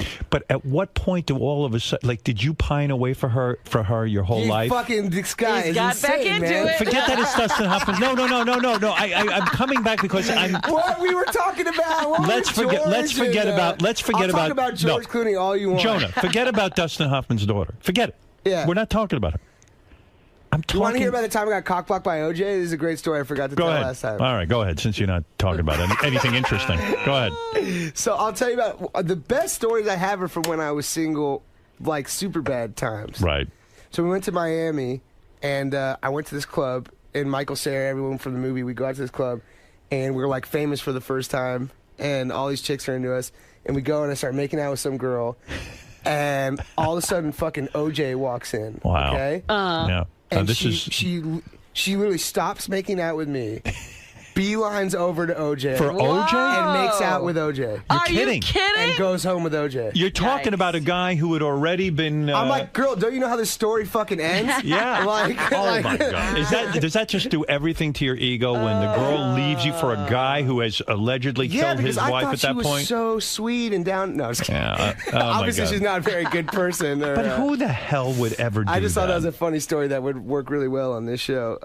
Now you got so big at this point that you got to be on Oprah's big 2012 Oscar Yeah, special, yeah, right? yeah. Now, did you hit it off with Oprah? I did, man. I did. You like Oprah? Yeah, like honestly, it's one of those things where like obviously, like I feel bad now because I come on here and I feel like some guy who's like you wouldn't. You've like, gone showbiz. No, I haven't though, man. Like fuck, I like you want to What do you shit talk. mean? You want gotta to be. shit talk Oprah. Like you want to have a funny story about Oprah where But she was wasn't cool. pleasant. She was the loveliest person. Like was so nice to my parents. Like fucking entertained my parents, which is Why the whole not? thing. Like, Listen, the whole world loves you when you're nominated for an Oscar. she's amazing. She sent me 20 bottles of champagne. Is it true? Yeah. She did? Is Yeah. it true you were I going... was like, me and all my friends are going to celebrate, and she sent me 20 bottles of champagne. Is it true if you won the Academy Award, you were going to thank Charlie Rose? Is that true? that Charlie you were going to Rose? mention Charlie Rose in your speech because Charlie Rose... I thanked Charlie Rose when I was on his show because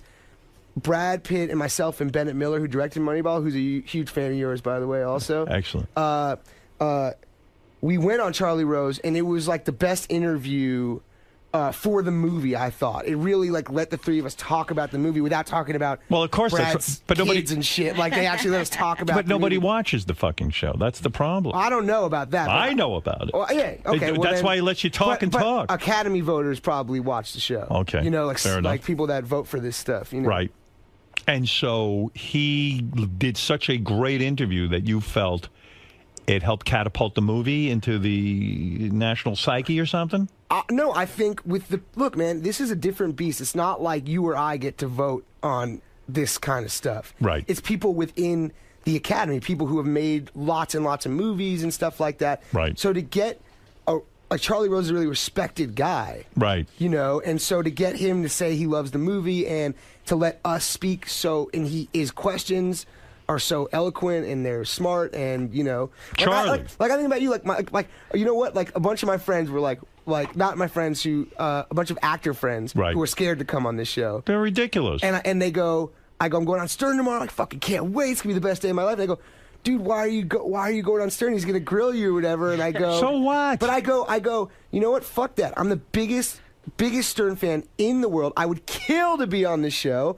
And I think you're the best celebrity interviewer ever. Thank you. Ever of all time, and not blowing smoke like you said. Like, Why are they scared of me? What are they dating Dustin Hoffman's daughter? Jesus Christ. What are they you know doing? what? See, the point is like, I'll never fucking be scared no matter what happened in my life because Right. I fucking love the show and I love you and I worship the answer- show. Like, and you I answer- listen every day.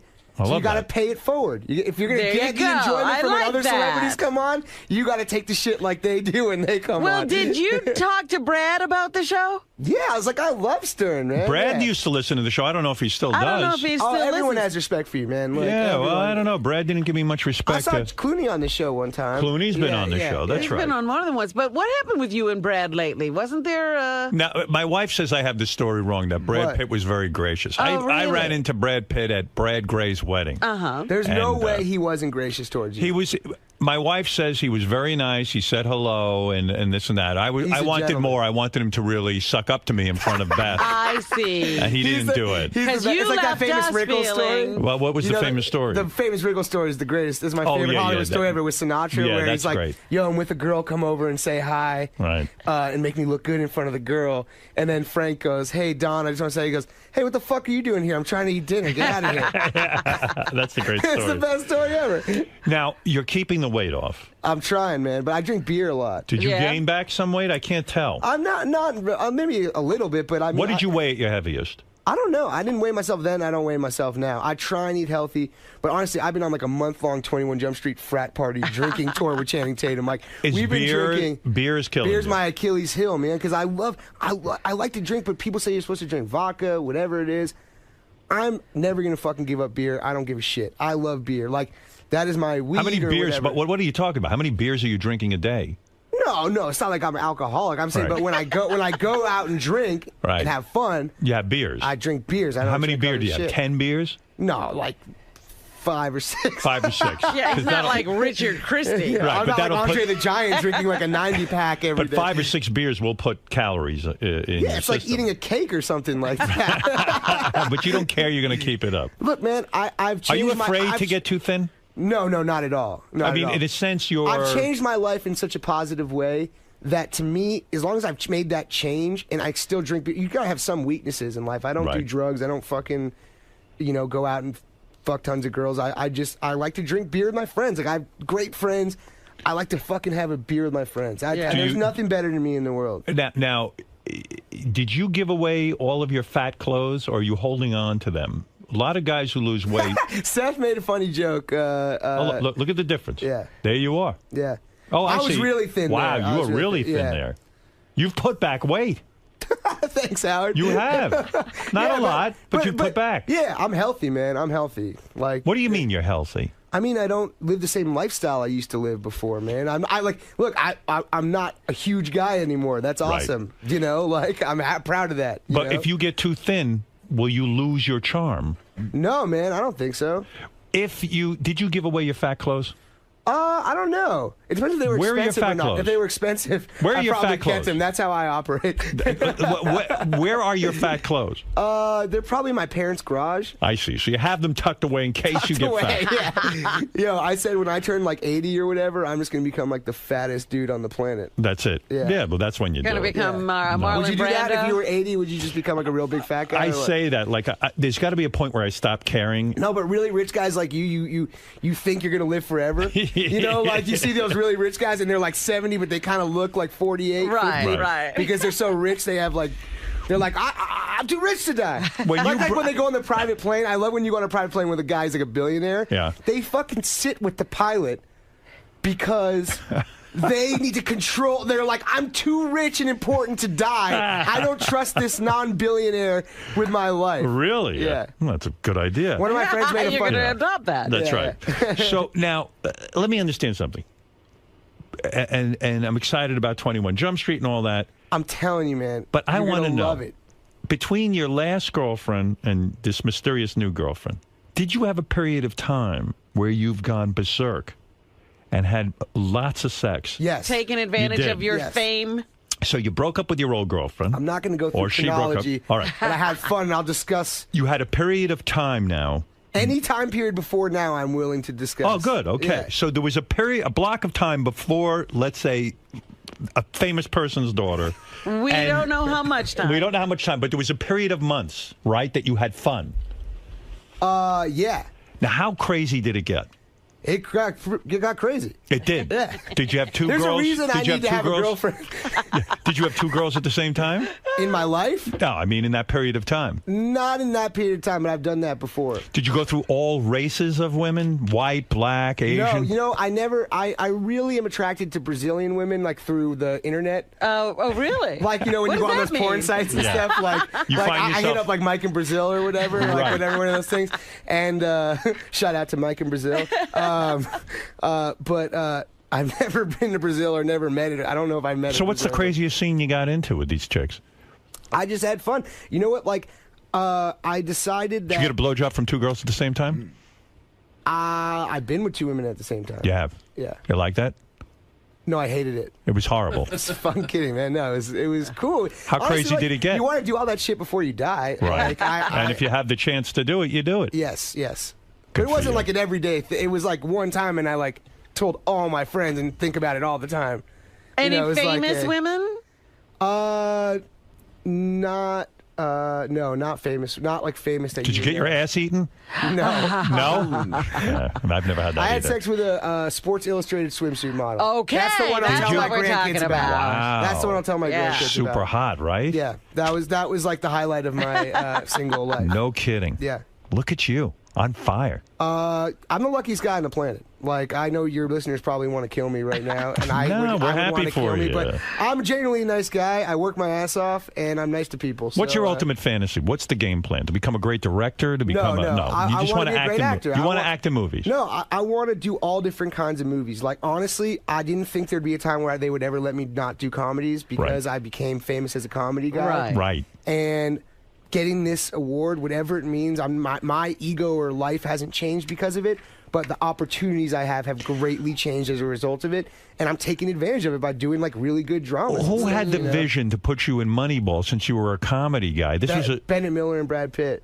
Brad and Pitt? Sony in the studio. Because Did Brad Pitt make you audition for Moneyball? No, Bennett had seen Cyrus. I had made one other drama that I really love. This movie Cyrus with myself. Bennett's the director. Bennett Miller's the director. Okay. Great. He did Capote in Moneyball. All right. And, Cyrus, you haven't seen it? It's Benji. That's a Benji. I use Benji as an inspiration for Cyrus. It's hysterical.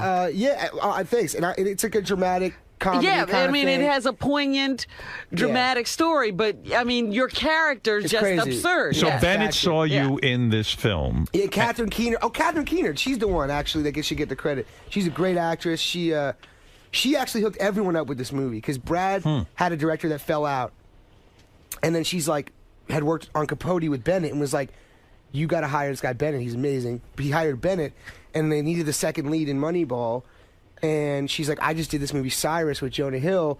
He's doing different kind of shit. He's not just doing funny stuff." Right. And Bennett and I had been friends for 5 years, and he knew the way I knew about movies, like encyclopedic knowledge of movies, was what this guy had with baseball. It does take a certain vision. I mean, to take a guy who's in these comedies and teenage type comedies, and all of a sudden say, "Hey, I could see him in a But serious it's also role." the theme of the movie.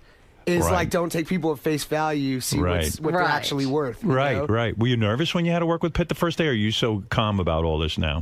No, the first day of rehearsals, it was myself, Brad Pitt, and Philip Seymour Hoffman, and I was shitting my pants. I was really nervous. Right. Yeah, I could see that. I mean, these guys, you know, I mean, they've I'm been used around. to working with like Rogan and shit. Yeah, it's hardly like work. Like I'm used to working out guys like I've seen do real weird shit. So it's like you picture the audience in your underwear. Like Seth and I have been through a lot of stuff together. Like we've been friends for a long time. Like it was comfortable, you know. Right. Like Judd and Seth. Like do you ever? I'm friends with those guys from before, so you know. Do you have any ideas right now of what you want to do on Saturday Night Live? Are you going to go in there today Yeah, I and have pitch some ideas? No, today is the day they pitch you ideas, and they're all brilliant, and they have so many funny writers and stuff. And I think they like when a guy like me comes on. I imagine, or maybe I'm just being a douchebag, but I What's the name of the? Because I've worked in comedy and stuff, Yeah. and have hosted the show before. Well, they probably like having you there because you can write funny stuff, and it's an added bonus. And I have fun, and I in a version of life maybe would have been on the show or something, and I don't.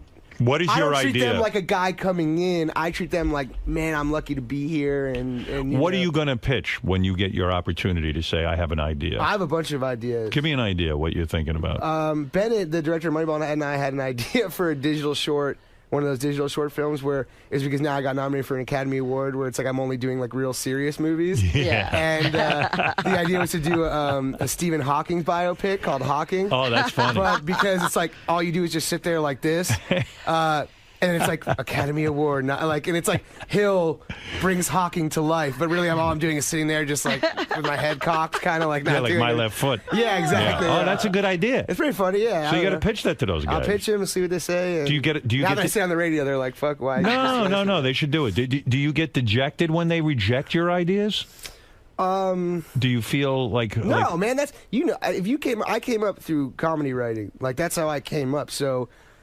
No idea is precious, you know. Like whatever the best idea is wins. I don't care whose idea it is. Are you If surprised? it makes me look good on Saturday, I don't give a shit if it's Right. like anyone's idea. Are you upset? Will you tell them, hey, this isn't funny, and I won't do it? Will you ever pull one of those? I wouldn't say it like that. Right, but you might say, hey. I would say maybe like, oh, maybe there's a way to make it different or something, or I don't know. Are you I don't surprised think ideas Kristen are- Wiig is still with Saturday Night Live after her huge success with Bridesmaids? I don't know. I think whatever she wants to do. I think Kristen's one of the funniest. She's hysterical. I mean, she's brilliant. Yeah, she's Right. fucking brilliant. She's going to leave there soon, I guess, because she's got a movie career now. Yeah, I don't know. I mean, did Will Ferrell stay on once he started? He making did a movies? little Yeah, bit. he did. Yeah, some people do. You know which guy is a funny guy on Saturday Night Live now, and I think is a super talent? I wonder what his game plan is. Bill Hader. That guy, yeah. Yeah. So funny, the man. guy with the deep voice. Yeah. He's really good. He's brilliant. Yeah, he was Yeah. in Superbad. He was in Superbad? Him and Seth were the two cops in Superbad. If we're talking about the same person. Wait, but it's the guy who plays. Who does he play? Stefan? He's a Fox reporter. Yeah, he plays Shepard the old Smith. guy? He plays Shepard Oh, Smith. at the beginning of the show. Yeah. That's Bill Hader. That's man. Bill Hader. Oh, dude, he's one of the funniest. But guys isn't it ever. funny? Nobody knows his name. Like I like him, and I don't even know his name. Yeah, you're the only one who knows him because you work on the show. Bill Hader. He's so funny, man. He's so funny and nicest guy. Yeah. Well, anyway, listen. The new movie coming you know, out. Adam Levine is Adam Levine was on the show. He was great. I just interrupted the one thing I'm not supposed go to ahead. interrupt. Yeah. But he was great on the show, and we grew up together. Adam Levine. Really? Yeah. Yeah, because our he- parents are best friends. Our dads, when they were 14, became best friends in junior high. Wow. You seem to know everybody. I mean, He's you connected. know Dustin Hoffman. You know Adam Levine. How did you get to know? I forget. How did you get My to know all dad these and his people? dad became friends in high school. Yeah, but I mean, it's not like I know him. No, but I mean, it seems like you grew up a charmed life. I mean, you knew all. Surrounded by all these creative people. Adam wasn't that special to know when we were. Adam nor I were that special to have known when we were growing up. We were both like fuck ups. Adam Levine, of course, of Maroon 5. Yeah, you're yeah. talking about. Great guy. Yeah. He's another guy who's like a rock star guy that you would not necessarily like want to root for, but he's why- the best guy in the entire He's a real world. nice guy. He's the fucking nicest guy in the world. Like, Why? You know why his appearance was so great? He brought in that sport. and V, right? He brought in the I have model the he's best banging. story. So I had this cartoon show that got canceled like right away. This is Alan Gregory. No one watched it, and I loved it. Right, it was on after The Simpsons. and one of our writers is Adam's roommate, this guy Gene. So he's friends with Adam and Ann. And so Adam still has a roommate? Yeah. Isn't he too old for that?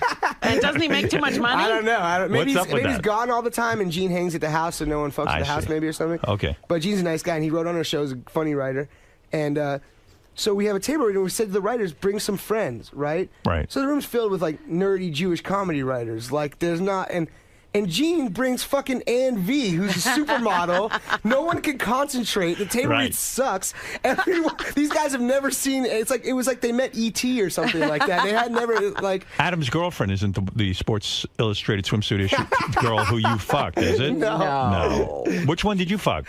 Get out of here, man. What are you talking about? Is she in this issue? No. It was years ago. Years ago. Yeah, it was years ago. I wonder who it is. How long did you stay with her? I would think you would stay. How long did I stay? Yeah, I ended it. No. Did you come like super fast? I think she was like, "What the fuck did I just do?" Was she drunk? Huh? Was she drunk and high when she banged you? No, we like knew each other. You knew this Sports Illustrated swimsuit girl. Yeah. And you're at what, a club or something? You're all getting No, drunk. we met through mutual friends. And did you bang her on the first date? No. It took you a while to work into her pants. I don't remember. It And was then honestly, I was young. And after she fucks you, she dumped you? Pretty much. Yeah, but like at least you did it. Are you kidding me? I called everybody I knew. Like the second. Wow. No, I was kidding. Why do you think she dumped you? Were you horrible in bed? No, I think honestly, it wasn't like it was serious or anything like that. She has every option in the universe, and I Right. wasn't that option. Why do you think she did bang you, though? I mean, she must have seen some relationship Yeah. potential in this. I mean, I don't know. I mean, I'm funny. So it had to be that you were bad in bed because she dumped you No, right after I having... honestly don't think that was it. But I was nervous as hell. Like I was. Did you nervous come as in hell. like a sec? Like when she takes off her clothes, a Sports Illustrated swimsuit girl. She takes off her clothes. Do you just like put it in and then, oh, excuse me? I honestly was just so scared. I was like a little kid. You were shaking. I was young too. Yeah. How old were you?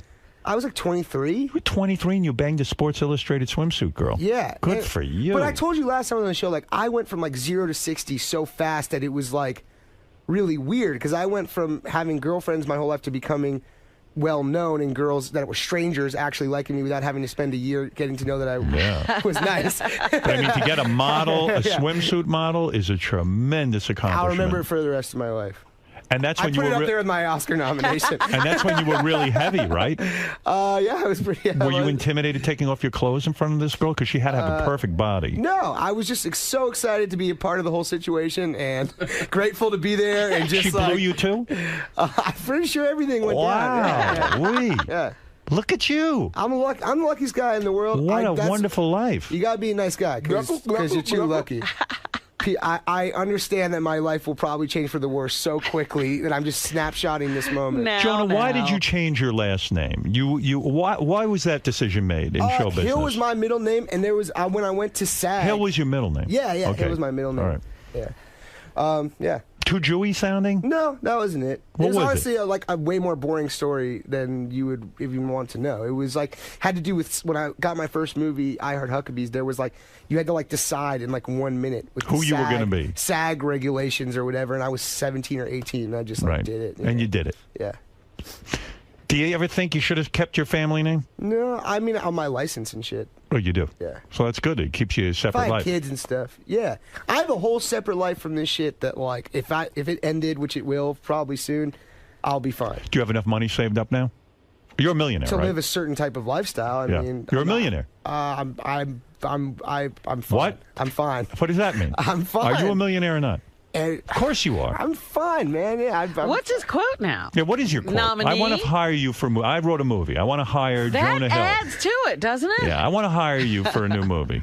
Well, how much do I got to shell out for your services? I don't know, man. Seriously. I don't know. Do you want Jonah Hill Academy Award nominee? Yeah, I want Or this do guy you the guy want- who's sitting on the couch. I want to hire him for a movie. Depends on the movie. If it's It's got to be a couple of mil, right?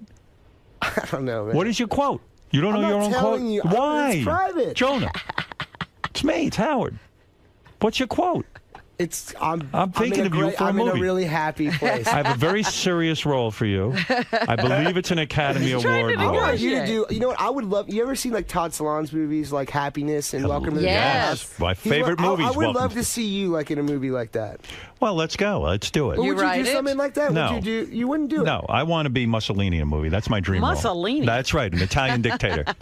No one will What hire about, me like, for it. fucking Madoff or something, man? Like, would you do something? I like want to that? play Madoff. A very tall. You're too young and handsome, Listen, but Madoff. But like with all something modesty, something darker, man. I Like, happen to be a fantastic actor. As you you are, know. man. I told you, Private Fight. I watched for Moneyball all the time. The parts I got offered after Private Parts, you would throw up from. I didn't like the movies, Oh, and no, I yeah, said, I'm not. Listen, I'm not an actor for a living. For hire, yeah. If I found a great movie, I would do it. But why would I want to be So ridiculed if Todd in a shitty movie? Solondz calls you, says, "I want you to be in like Happiness or Welcome to the Dollhouse," I want to be in Welcome to the Dollhouse too.